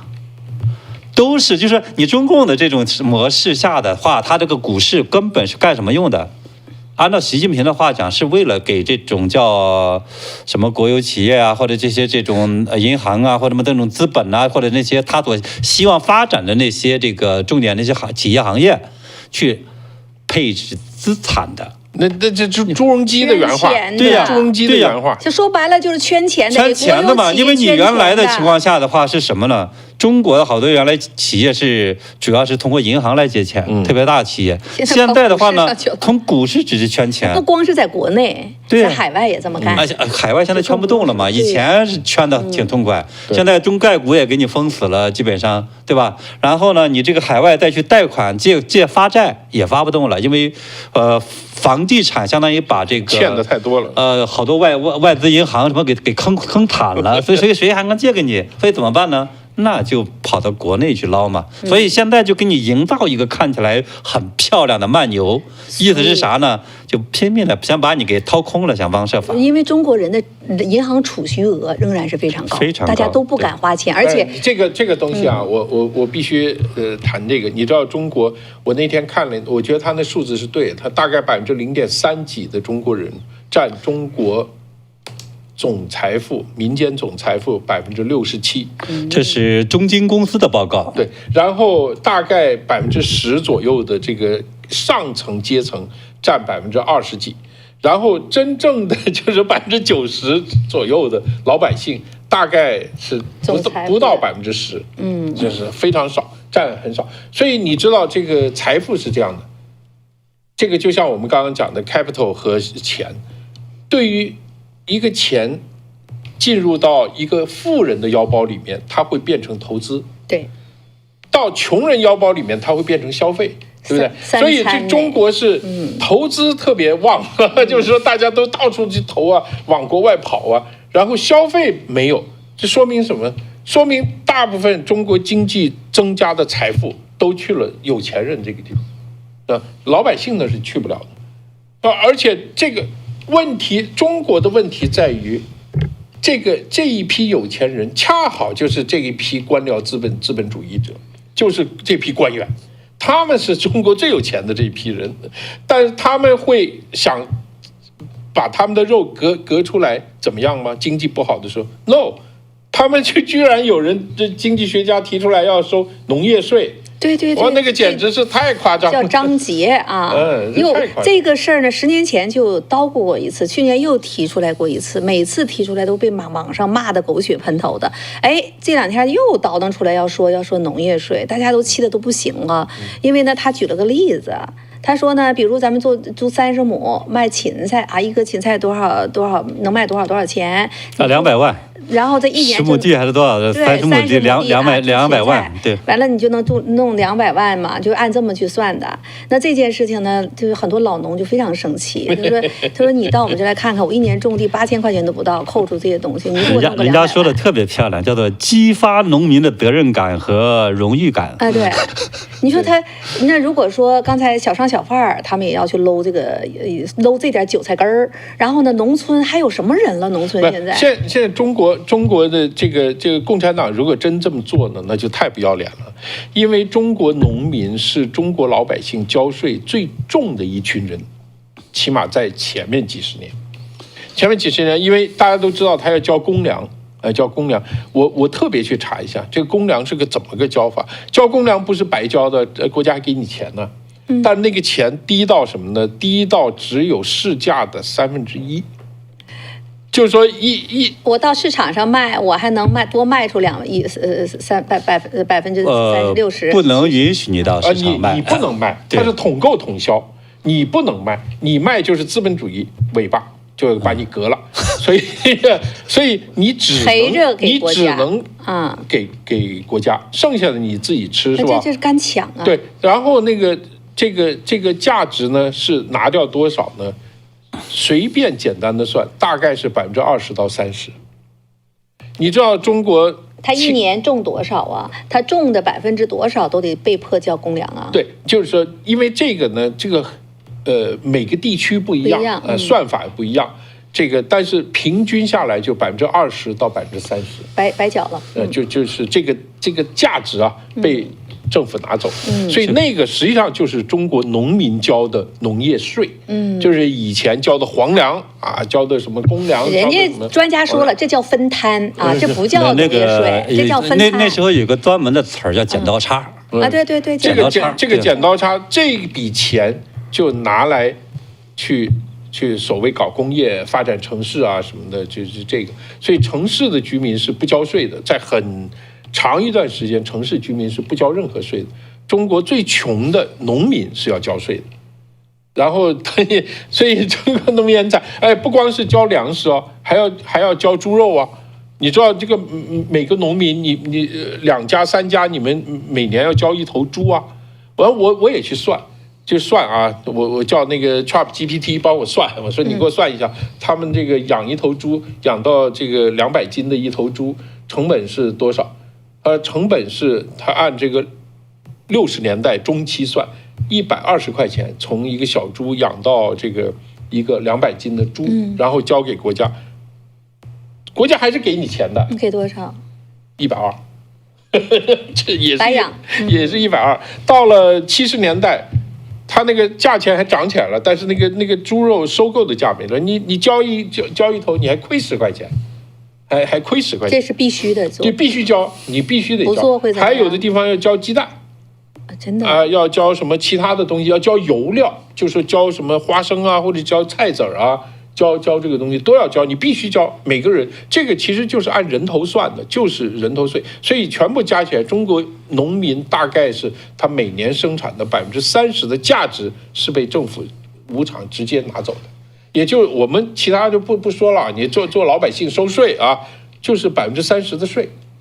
就是%，中国农民是一直交到2000几年，2006年，2000几年，这才2006年正式相当于是取消了。然后现在当时鼓吹叫什么呢？这个取消了1000年以来的这个农业税。对，就你想一直交到那个种，中国农民交那么重的税，但是他没有养老金，他那个要交除了。后来改那个承包制以后，除了交粮食，还要交什么3提1统，什么3提5统，3提5统，就是说什么养老啊，什么民兵啊，什么教育啊，什么他都要交一笔钱。交很多钱的，他不交他不分摊这部分了。这一部分的话，其实从2000几年，基本上很多农村的年轻人都跑到南方去打工去了。对，整个的农村现在是掏空的状态。因为中国农业收不了多少钱，全部收200亿。那现在他又把它提出来了，就是别人说蚊子腿上的肉也是肉，也要给你收。因为你知道当时为什么取消嘛？很多人讲说是什么这个惠民嘛，根本就不是。为什么？第一个原因的话，就是他是被迫的。那段时间的话，就是他本身通过这种方式强制去收税的时候，他养了一堆的这个村干部，一堆的这什么税收员，还有这个叫什么，有时候带来警察。结果的话，农民反抗非常厉害，对吧？打得非常厉害。一年的话，那时候好像就是这种农村群体性事件的话6万起，其中的话有很大一批就是这个抗缴这个税的。结果的话，有的时候还打死人。对，所以后来呢，觉得这个东西太费劲了，这不太压力太大了。你就好像有一个地方还江西活埋了那个一堆几万人一堆，把那个村干部就镇干部给活埋了。江西对江西，结果活埋之后的话，当时震惊了这个中南海。江西革命根据地，我的天哪！因为你太盘剥太厉害了嘛，当然大家就不干了。结果的话，后来发现这个事儿再这么强推很麻烦。第二个呢？真正的这个农业税收上来其实是非常少的。对，你看啊，2000年的时候，那时候农业税全国总额多少呢？330亿人民币。2001年的时候呢，290亿人民币。2002年的时候是260亿人民币。越收越少，占整个的这种当时税收的财政收入多少呢？2%。而且非常小的一个比例，而且成本还很高，你成本非常高，就是说你收税是要成本的，好多时候的话，你为了收这1块钱，你还要花1块钱，你花好几块钱，有的地方得花10块钱去收这个东西工商啊，所以的话，后来农民分散嘛，农民分散，还得那个什么又费时费劲的，后来。跟着别收，不收了是这个原因，算成本算这个代价划不来，所以他后来实际上也不是不收了。你农民你得买种子，对，买化肥，你得用水用电，对，你得好多这些东西的话呢，他通过这个方式拿走了。你通过工业收税多简单呢？对，所以他其实好多时候中共你不是不收了，这个剪刀差还是这么给插出来了。然后现在呢，这10多年好不歹名义上不收了，不分摊这个公粮啊这些东西了，现在又张罗起来要去收这个农业税，还美其名说为什么工人呐、小商小贩都要去交这个税啊？为什么你农村就不交税啊？这叫责任与义务啊，都要去负担，增加他们的荣誉感。哎，增加农民的国家荣誉感。哎，人家给你整这么一套出来，所以农民很生气啊。他说：“你们这些专家到我们这地头来摸摸，我们养老金才130块钱一个月。”你先把别人的养老金跟这个城镇里面的这个拉平嘛，就别说职工干部了，跟城镇里面的工人拉平。对啊，然后你再去收这个税，对，这也能说得过去。你知道中国的这些种地能挣多少钱吗？我跟着这个农业大学的当时一个专家，他们去过，当时还是当地的就河南，他们的当地那个政府的这个官员们，但是他当时要给当地规划。然后的话呢，这个我就跟着去了，到那儿去听，他们说这个通过他们这个方式的话，去包很多地，然后通过呢这个情况下各种各样的，反正那种优化算下来之后，你知道1亩地能挣多少钱吗？500块，1亩地500块人民币一年吗？一年，那就这么多钱。这个地没办法1个月挣钱。对，就说你想想的话，相当于这是没算劳力的钱。对，所以你想想的话，你最终来讲的话，你说这个农民到底有多苦？所以根本你靠农民这个种地根本就活不下去。现在他们，所以为什么那么多人闹荒了呀？那么多人不干了呀？就原因就在这儿。现在他们连这个农业税又翻腾出来去炒，然后呢，老百姓也在这个农村人也在说，我们这叫集体用地啊，然后你们国内你们城市人去搞这些房子，那不也是国家的地皮吗？你也没收他们地皮税啊，我们种了点这个粮食，还是集体用地，你还非得让我们缴什么这个税那个税，你就从哪能说得清道得明啊？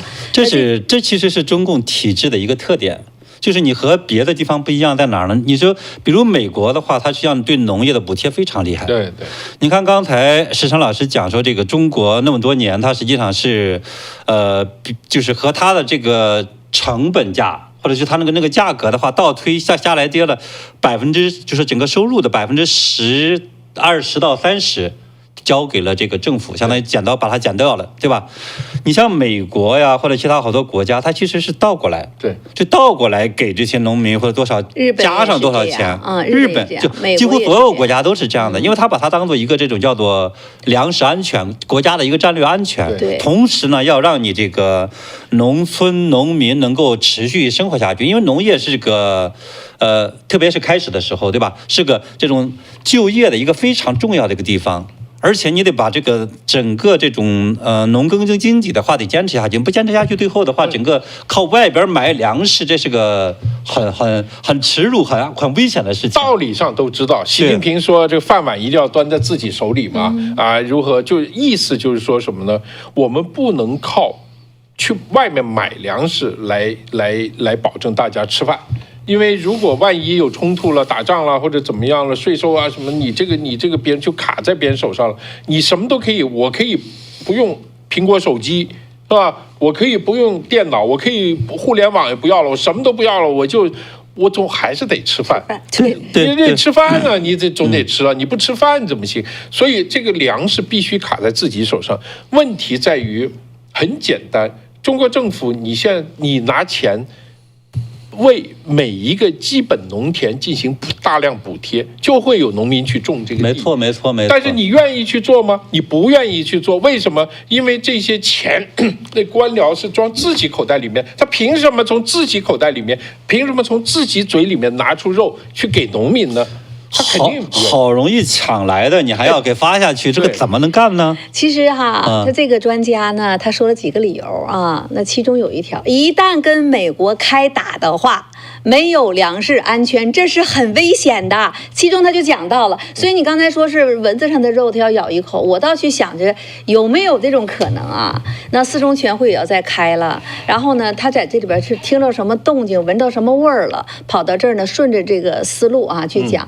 3条，其中有一条，第一条就是如果跟美国开战，你没事跟美国开什么战呢？所以我就在想啊，你看这两天，明天今天29号、30号，明天美国国防部，那这个消息从过去这3天都是大消息嘛？对，一直在炒，对吧？美国召回了准将以上的800名美国的这种最高级的军官，全部回到这边开会。这是从2战结束之后从来没有过的第一次，2战可能都没有做到准将级全部都开回来。所以有一个这个国外的美国的将领驻军呢，就在讽刺了，说的当年啊，1930几年，这个希特勒把所有的德军的将领都招回去呢，让他们就是废除对宪法的宣誓，要效忠这个党首啊，就讽刺美国的这个这个国防部长。但是呢，明天全部都回来了。明天川普要出席讲话，然后呢，国防部长也出席讲话。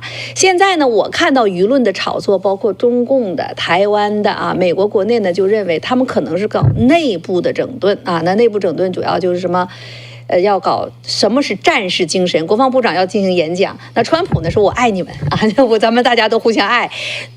很多说要穿礼服啊，穿制服去出席，这是一个好像规格很严肃的这么一个动作。那整顿内部呢，就是要统一呢去忠诚啊，考验对这个3军总司令的这一个忠诚。那我们知道过去呢，美国内部确实有一些问题。那我想问的就是这边要跟美国哈，他一个农业专家跑蚊子上叨一口，他也得看时机嘛，刀不对了也被收拾啊，所以他到底听到什么风，闻着什么味儿了？美国这边也有这么大的动作，你怎么看啊？对，现在很多这个在谈呢，就是说，第一个就像你刚刚说的，说这个川普像希特勒一样，要把这些人啊都拿回来变成个人效忠。这个呢是在美国是起码在目前我是看不到这个可能性。为什么？这个因为美国的军人是一个 professional。它是一个专业，它是一个专业，它是政治中立的，它是我不管你任何党派，我忠诚的是宪法，这个是我不认为在目前这个情况下能做得到，除非啊美国产生巨大的危机，或者巨大的战败，或者巨大的羞耻，像希特勒那个当时的德国一样，我们要重振德国啊，我们要这个怎么样，我们这民族不行了，如何了，那就可能还有一点这个可能性。现在美国是平白无故的很和平，而且现在美国还是很牛啊，你怎么就要转这个呢？你凭什么转？为什么转呢？你怎么转呢？我估计共和党里面也做不通这个事情，我不知道。但是他为什么这个？还有第二种说法，说这个美国觉得啊，美国政府啊，共和党这边觉得他们要大规模的这个整顿国内的治安。所以有可能要打内战了，啊，这个就是说，你至于说把国外的司令官都弄回来吗？对，你去把海军的、这个空军的都找回来。对呀，美国要干这个事，我估计国民警卫队也差不多够用了。现在国民警卫队就在芝加哥啊，桥上街道在巡逻，够了。就现在也没有到那种程度，就是美国也没有到那种程度，所以我总觉得这个不简单这件事。而且我觉得很可能跟国际局势有关系。我当然最可能的，你看乌克兰那个地方已经打了好几年了，最有可能的就是台湾，就是中共，他们可能有情报或者怎么样，他们判断某一些局势发生某些微妙的变化，他们要提前做好准备，要谈这个事了。在展开这部分之前，我得拜托我们的观众朋友们给我们的节目点击一个订阅，然后摁下一个小铃铛啊，然后我们呢就把这个呢好好聊一聊。你觉得啊，现在四中全会要开了，然后呢，美国招回来800将士哈，不是将士是将啊，全都给弄回来了，历史上没有过，二战时候都这种规模，你想一想的画面就够瘆得慌了。所有驻外的准将级的全部调回来，然后一身戎装制服去出席这样的一个会议，还说要裁他们20%，要统一思想，在美国有这样的一个说法吗？那石山老师认为跟国际局势有关系哈，点击订阅，摁下小铃铛。其实我看到最近呢，就是乌克兰，你别说乌克兰没事儿。本来呢，莫斯科这个普京要跟川普这边是说好了的，对吧？要谈的，结果93阅兵之后没信儿了。普京非常的强硬，非常强横。然后呢，现在川普对乌克兰的态度已经彻底的变了。那最近这2天是要导弹都要给乌克兰了，乌克兰要全面袭击俄罗斯境内的所有军事目标，这是一个巨大的转变。大家都在问川普为啥变了？那你刚才就在讲到了，很有可能是台湾。咱们刚才说了，中国的经济这么糟糕，那就是因为经济糟糕，去转成战争经济、战时经济，这样的控制上就更严格。它即使现在不打呀，它其实现在的这个中美对抗或者国际的这样的一个大的局势，也演变成呢，就是中共控制的这个那么一圈儿。这种邪恶轴心国，对吧？一个这种他的一个联盟，其实和美国为首的这样的一个自由世界的联盟就直接在对抗。所以你看，表面上来讲，川普现在是要把这个国际战略，就军队的这样的一个首要目标变成了这叫什么，以国土安全为首要的这种任务，对吧？然后呢，把他的西半球为这种最重要的这种看护的对象。其实啥意思？西半球谁来折腾你，谁来侵略你呀？不还是中共吗？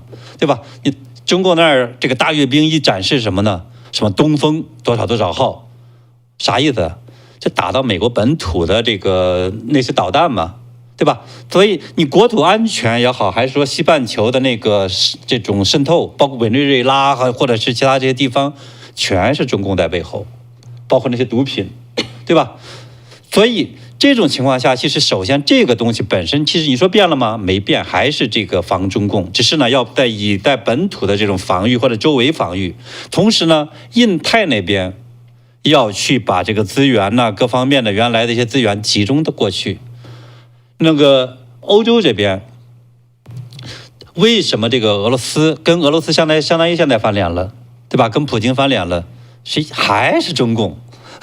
因为你中共支持他嘛，经济啊、技术啊，帮他去造这种无人机啊，提供这种导弹或者其他这种生产，或者透过这个金正恩再去提供很多东西，所以还是中共。所以呢，其实你整个的这种战略的调整的话，其实就是围绕着中共的这个全球的布局，再去呢做出美国的一系列的这样一个反应。所以它呢肯定会涉及到，比如说我要大规模增加这种造船能力啊，因为中共现在的这个造船能力是美国的232倍，增加导弹生产能力啊，因为过去这么多年这种成平日久了，对吧？现在呢就通过在打俄乌战争，把导弹好多地方其实在消耗掉了，所以你也又得扩产，然后呢 AI 呀或者许许多多这个整个的这种全球战略的这种调整，其实都是牵一发而动全身，需要方方面面的去改变。所以这次的话，其实就是要把这个国防部被动的去一个个地方灭火，什么川普讲说这是平息了7个地方的这种战火，对吧？但事实上你要说这些战火背后，有一些是中共，有一些跟中没关，但是呢，问题是假如中共未来说我在不同地方一会儿点个火，一会儿点个火，你怎么办？对吧？所以现在他把这个国防部变成了个战争部，什么意思？我需要的时候我直接对外直接去主动出击，就是针对你的中共的这样的一个全球威胁，我主动出击。那么这个时候，不管你台湾还是什么地方，我把它整个各方面的资源，对吧？导弹生产能力啊，或者什么等等武器啊 ，AI 啊，或者其他很多这种造船的等等全部提上来之后的话，我主动去打你。所以我觉得这个东西的话，其实就是现代的需要把这样的一个这种大战略的这种改变灌输给这个全体的这些将军们。因为将军们好多原来他只是站在本位的这样一个思考，对吧？说我这个印太我就印太，我这个什么等，所以你这个大战略的这样一个改变，其实是需要，我觉得需要很多的这种orientation 的，这是美国式的一种工作特点，就叫做定向，把它整个这种完全把这个战略这种思想这个思路调回来，然后各方面资源才能够随之而形成一个非常好的一个这种协调。好哈，美国召回800准将以上的这样一个会议，明天就要开始。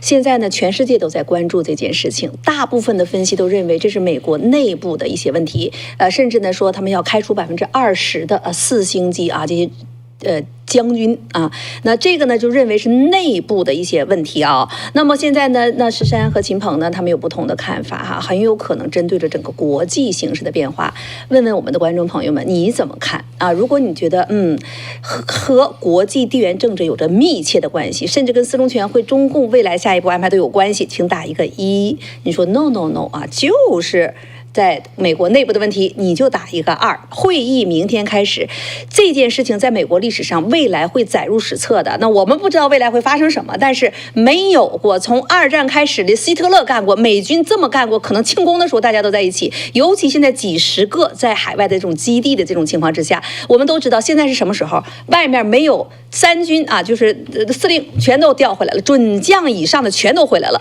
还都在那个地方，这简直是有多么危险。当然了，美国你还不敢说直接一锅给他们端掉了，但是也够危险的了。这件事情全世界都知道，现在美国各个部队处于不能说空虚，但是呢兵无将的这样一个状态。美国到底要干啥啊？1和2，你选择哪一个啊？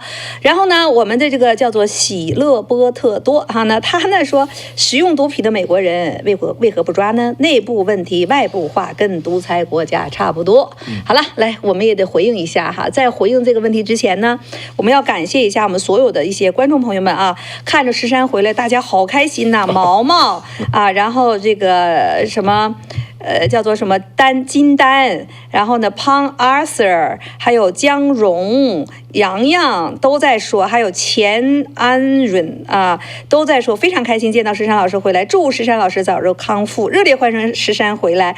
然后呢还有说啊，石山回来了，这个节目就更加喜庆，他是这里的灵魂之 number， 加油啊！然后呢都说哎呀终于回来了哈，所以呢石山还真的在回答问题之前呢跟大家说一声谢谢了。对。非常感谢，非常感谢。我们是这个就是对，大家趁这样一个机会赶快订阅，对吧？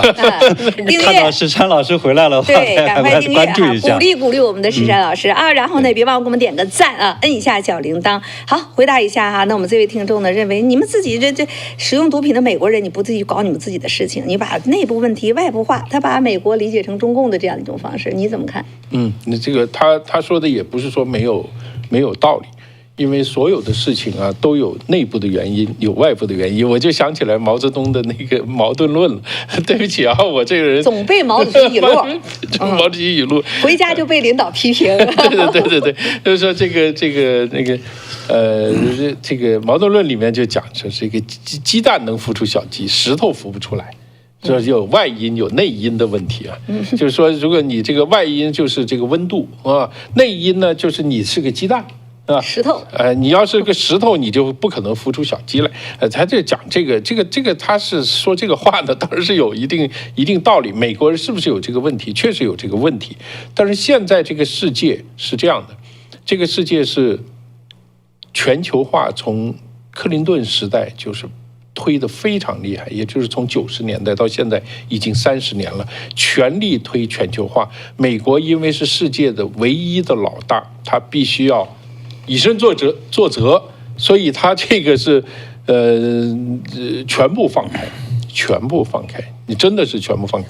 所以这个世界上所有的东西都一定在美国会造成一个最大的一个冲击啊，一个冲击。你说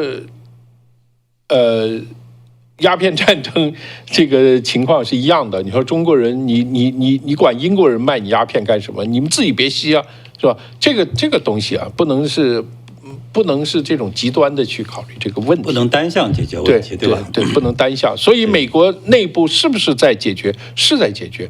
美国到处在查这个芬太尼啊，查这个毒品啊。像我昨天还是前天看美国最新的案子，确实是比前2年是毒品和跟毒品有关的洗钱的案子，确实是少了一些，少了大概30%几，也算是有一定的成效。但是这个积重难返啊，积重难返。你知道中国人有句话，不怕贼偷，就怕贼惦记着。有人惦记着美国，因为美国实在是市场太大，钱太多，不管你是出于什么心理，都从这个市场去赚钱。这个毒品是最暴富的一个东西，这个东西非常非常可怕。当然，美国人当然是要去抓这个事情，但我们今天主要不是谈这个问题。我们刚刚谈到那个4中全会啊，谈到那个事情，我们先讲一下它的这个背景啊。19大，中共19大特别重要，为什么重要呢？是因为它改了党章，他把党章改了以后就可以连任。我当时就问一个大陆的一个人啊，一个算是一个官员吧，他不是特别高的一个官员，中级官员。我问他，我说为什么要改党章？他问我的问题让我想了好长时间。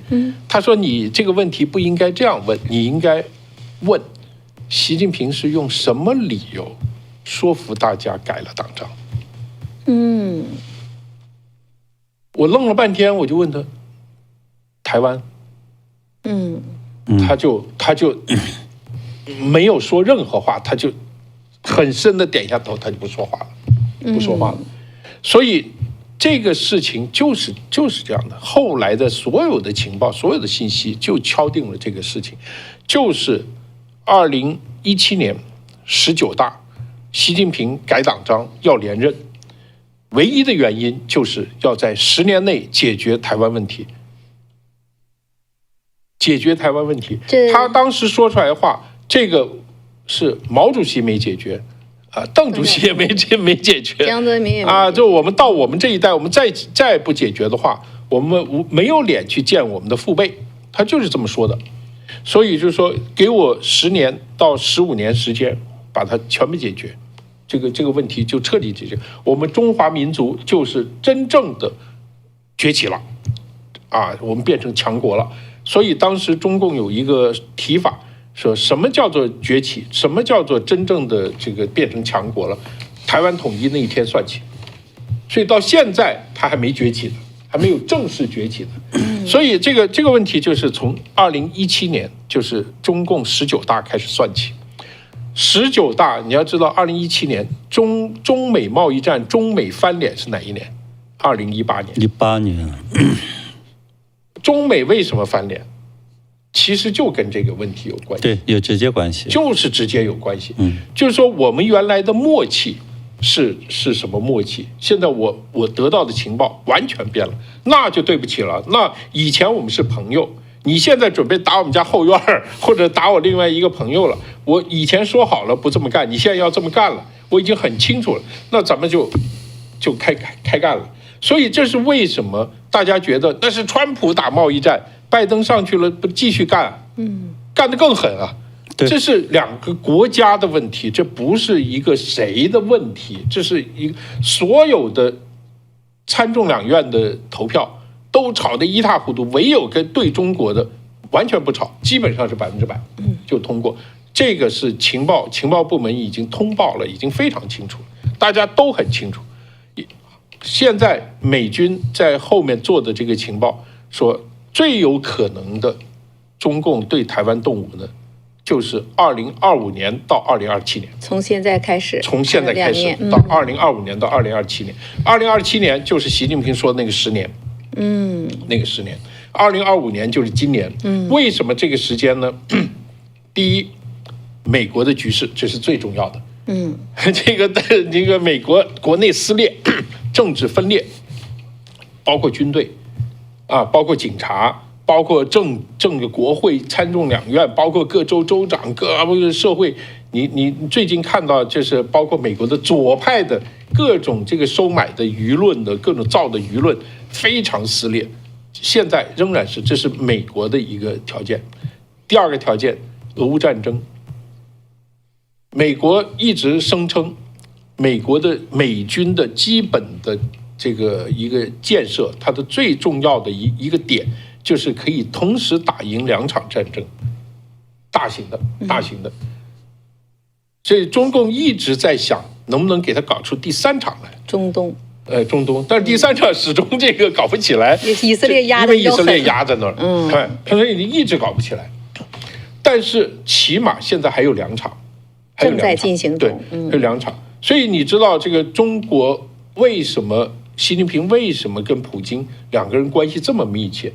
他不光是说他对俄罗斯有好感，对苏联有好感，他有一个地缘政治，他有一个全盘的算计在里头。这个全盘算计就是说，他要支援，他要通过各种各样的怎么撑着俄罗斯。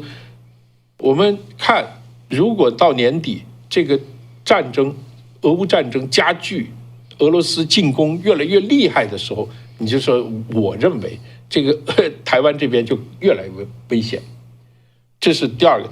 第3个，台湾内部，你看台湾内部，中共花了大量的金钱、大量的力量在台湾里面去做这个事情。为什么19大中共习近平认为可以把台湾拿下来？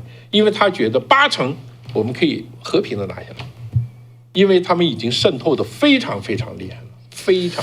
前2天还这个判了几个所谓的间谍罪，包括是总统府的有人，4个民进党的。对，所以这个其实是个非常危险的一个信号，就是说蓝绿都被他们渗透的很非常厉害，渗透的，包括你的那个叫做立法会。对，就现在其实理论上来讲的话，立法院完全可以通过一个这种类似于这个法令，说呢，这个台湾问题如何的话，比如说这个，假如说台湾出现了内乱，对吧？这时候完全可以以这种解决内乱的方，就把你说这个限制台湾的总统，就是中华民国总统不能动用军队，就让你整个这个局势愈演愈烈的情况下，他可以邀请对岸来去解决这个。最近已经有人提出来了啊，那个谁，梁鸿斌，不是最近那边。这2天不是那个台风花莲很厉害吗？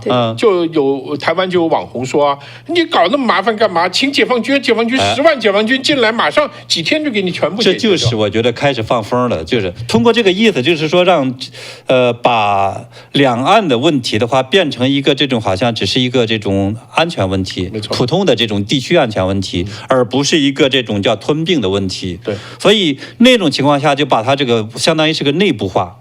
内部化了之后的话，带来一个很可怕的结果，就是外边你没法插手。假如他是邀请通过控制立法会的方式的话，把这个问题去合法化的去邀请，你真的是没办法解决。这个不是已经有一个中国的专家在那讲吗？说台湾问题最好的办法是再来一次西安事变嘛。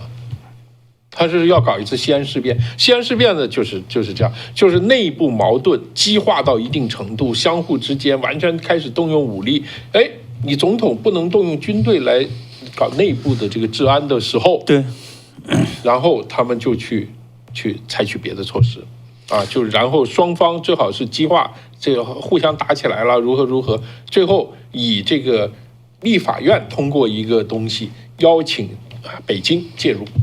这个时候就介入了啊，他就是这个有这样一个说法。现在台湾呢，是不是有这种倾向走势？确实是有，确实是。我觉得这个其实现在是个非常可怕的东西。对，当然一开始的这些网红们或者是那帮这个支持大中共统一这个台湾的那帮人来讲，觉得这是个我们台湾对吧？按照中共承诺的，就给更多的钱呐，然后这个大家更好啊，对吧？所以我觉得。今天看看今天的这个大陆的那个状态，对吧？那些这个民营企业什么德性，然后的话看看这个类似于这个叫于朦胧，这个案对吧？看看这个器官，对吧？台湾这两天不还有一个这个网上非常流行的那样的一个这种叫对话吗？就是大陆的一个人嘲笑这个台湾的一个人，说你台湾就是中国的一个省。台湾的这个网友呢就嘲笑那个中国的小粉红，说你就是领导的一颗肾。你就是行走的器官，行走的器官，就是你看看，就说你被中共假如统一之后的话，你就是个器官，你就是一个类似你说你在原来你觉得好像你这帮明星，你还可以在那去大陆赚钱，你将来就是类似于朦胧那样的，这个没什么好的这种结果。这个讲到这个是我们有这个价值判断，就是说你看你怎么判断这个，对，就你站在什么样的立场去看这个问题啊。我们刚刚讲了，这是有国际的局势，有中共自己的这个安排计划，美国的局势，台湾的局势，还有另外一个很重要的问题，就是装备。因为中共在这个习近平上台以后，就拼命开始装备部队，装备部队，他的那个你知道那个国防经费，然后各个国防的军工企业全部在加足马力在干这个事情，装备了大量的军火。我跟你讲最简单一个东西，就是俄乌战争的那个情况，155毫米的那个榴弹炮弹，你知道美国一个月能生产多少？5万发，5万发。美国说我们这其中有个厂离我们这儿还不远呢，就是84号公路往西走上1个多小时，1个小时吧，就是美国的三大的那个滨州那边是吧？对，这滨州那边就是那个3大的那个专门生产155毫米的那个榴弹炮啊，他原来1个月只能生产1万5，他说我准备啊这个向国防部要钱，增加到1个月生产8万。你知道中国1个月生产多少吗？150万。150不是一个数量级，而且他在加紧啊，他好几年就在开始加紧，在做这个事情。那他这个都用各种途径输送到乌俄战场上去了呀？对，没错，那个俄乌战争那边送了很多，还有他比如说导弹，他现在可能打台湾根本就不用导弹，他用他的远程火箭弹打，精度呢没那么精，没那么，但是它也是威力非常大，搞个饱和攻击就很可怕，对，他就这么干。好，我们说的这个呢，就是武器装备。因为美国人发现这个情况以后，就开始要针对性的做这个一些装备，比如说卖给台湾武器开始，但是卖给台湾武器，批是批了，钱收了。武器交不出去了，因为俄乌战争打仗了，我交不出去。这个里面有个时间差，有个很大的时间差。因为你如果再过3年5年，美国针对中国的这个针对性武器全部交付给台湾了，交付以后，而且训练成军了，那个中共打起来又困难，所以他刚好有个时间差。我就像我起步，我偷跑了，我刚跑了5步，我知道你跑得快，但是起码前20米你还追不上我。现在这个时间差就是多少时间？3年左右，就是3年左右，就是3年左右啊。3年左右，美国也都能够全部动员起来了。对，你比如说啊，美国在上一次。2战的时候了，不是在上一次这个川普当总统的时候，退出了中导条约。这个中导条约是什么？中导条约是美国和前苏联定的一个条约，就是陆基的中程导弹500公里到5000公里，限制数量，这个中间不发展陆基的，但是空基和海基的这个不限制。中共不管。中共的那个什么东风17啦，什么东风21啦，很多都是这个所谓的航母杀手啊，什么关岛快递啊，就全部都属于这一类的。美国是没有的，也就是说，美国要干预台海战争，要在1000公里以外打的话，都必须用船或者用飞机来打。那因为你是移动目标，你就在雷达上就可以发现，对不对？但是美国人这个东西对美国人来讲很简单，因为那个把它改成陆基就行了。所以现在那个在美国已经改好了。在菲律宾现在在部署的就是这个提风，对，提风。不光是菲律宾、日本，全部都在部署。但是美国人呢是这样的，美国人呢这改一改，技术上很简单啊，都改好了。但美国人生产起来很慢，产能不足，产能很慢，生产的一年只生产2套。一年生产2套、3套，所以我今天我看到是《华尔街日报》有一个独家的报道，他说呢，这个美国国防部要求这个导弹生产企业尽快的生产产能提高多少呢？1倍到最高呢到4倍。其实我觉得它应该快速了到5倍、10倍。我的这个也就是说，你这个已经放一套在菲律宾，中共非常紧张。菲律宾说我们准备放第2套，中共就非常紧张，因为他那一套大概有这么10几20个导弹，但10几20个导弹就够了，因为我打你船就好了，我不打别的，我这你开出来一艘船，我专打那个船，就是对菲律宾来讲，怎么算是南海啊，在那个。日本的这个他不光打到那儿，他实际上还能打到福建那边去。对，可以打很远，但是你有限，你打这么多数量不够，所以我说这意思就是时间差的问题。就是美国，如果你再让他生产到10套8套，你怎么弄啊？你花很多钱生产一个军舰，他花很少的钱生产一个导弹就行了。他一个提风导弹就完全是你那个055的那个所谓大型驱逐舰12000吨，一个导弹完全给你干掉，而且它是非常准，它就是超低空的就过来了，你根本防不住的。所以从中共的角度上，或者是从刚才你们分析的角度上，目前的这个时候对中共是最有利的。对，也就是说最近这2年多时间是最危险的时间。但是刚刚我也同意秦鹏说的，因为现在中共啊，他有没有这个决心，他敢不敢下这个决定去干这件事，其实是要考验的，要很大的考验。当然他有可能做的另外一件事就是宣而不战，因为从和平到战争啊，我们觉得就是一步啊，要不就是和平，要不就是战争，其实中间有很多过渡阶段的。我可以宣布封锁，我可以宣布禁运，我可以宣布进入战争状态，我可以这个局部地区，比如说金门啊，我开打了，制造摩擦啊，我就跟金门我就恢复炮战啊，就或者我不把它打下来嘛，我就没事我就打炮，我宣布这已经进入战争状态了，谁再给他那个运东西，我就可以打你了吧？你这个不是给金门运东西，给台湾运东西，我就可以打你了啊！当然这个当然是有利有弊的，有对他有利，也有对他不利的因素，他要平衡去考虑这个问题。但是最重要的是，如果他一做这个事，他对国内政治就简单化了，因为我进入战争状态了，进入战争状态就可以军管，就用军管，就用战争法了。你任何人，我说宵禁，晚上8点以后不许上街，你就不能上街，对不对？每个人加油，每个月只能加这个10升，你就不能加多，因为我进入战争状态了。所以他这个当经济到了一定程度的时候，最好的办法就是用战争状态把它压过去啊。他这有没有可能做这个方式呢？他有可能。你得打赢啊。你不一定打赢。这种情况下他不需要打仗了，对，甚至的话他只需要比如打这个马祖，时间拖长啊。不是，没错，他的目的不是，他的目的那个时候假如出现那个问题，就是说当你国内或者国际的这种局势到了这种威胁到他统治的时候，特别比如说你现在的这个经济各方面的这种青年失业，对吧？包括这么多的人都去干嘛去了？去送外卖去了。你问题你都这么去弄的，开网约车去了，你问题是给谁开呢？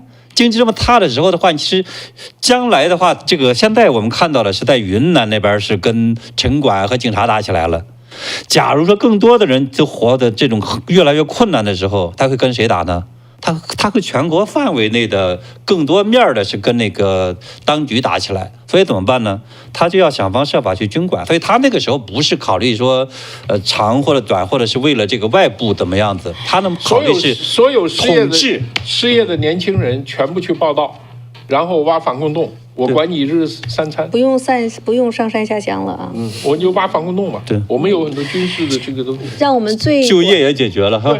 让我们最关注的就是普京呢，川普一直在给普京很多的铺垫，但是普京呢真的是一条路走到黑，特别是93阅兵之后，到底习近平中共许诺了普京什么？这是我们不知道的，但是我们看到了普京要拖下去，这是我们看到的。所以我们有的朋友啊，我的朋友他就这么说，他说肯定是习近平跟他说，哎，这老婆啊，那个你再坚持几个月，明年这个时候之前我一定开干，我一开干你那边就松了。它很有可能是就这样的一个情况。所以呢，美国明天呢800个这样的一个将领啊，回到美国开会这件事情没有那么简单。如果说是拜登政府的话，刚才你们所盘算的所有的这一切都有可能发生，因为他要讲究流程，他要讲究法律，他要讲究服从宪法。我觉得川普在这儿呢是一个巨大的变数。川普做事情是不按套路出牌的，所以我倒是觉得呢，正因为川普在这儿，习近平你觉得这个时机对你可能是最好，中共也觉得这个时机最好，但是巨大的变数恰恰就在美国和川普这个地方。你们刚才提到的所有的这些军备啊这些东西，美国也知道耶，对吧？他们也非常算得非常清楚，所以这次800个将领回来，真的只是对内清理吗？对内的去统一吗？我觉得很有可能啊，我也觉得对外的这种可能是不可能对外去讲的。那这部分咱不妨看，但是呢，这些消息呢，美国媒体也不管你3021，反正能报它都报，我们还是能够看到一些线索。所有的这一切都发生在4中全会要开了啊，10月20号到23号，所以这里边的各种猫腻啊，包括你习近平，你以前我经常大家就说都说盼着他打了就死，那现在呢？这习近平是不是真的要在你最后的独裁的这个时候，你真要去发动这么一场战争，实现你的梦想，还是说你还有个权力交接？那这些呢，我们看到他的经济、他的权力，包括呢对外对台湾，他对内对外的这个承诺，而美国怎么如何应对，全在这儿了，有意思吧？那你们怎么看呢？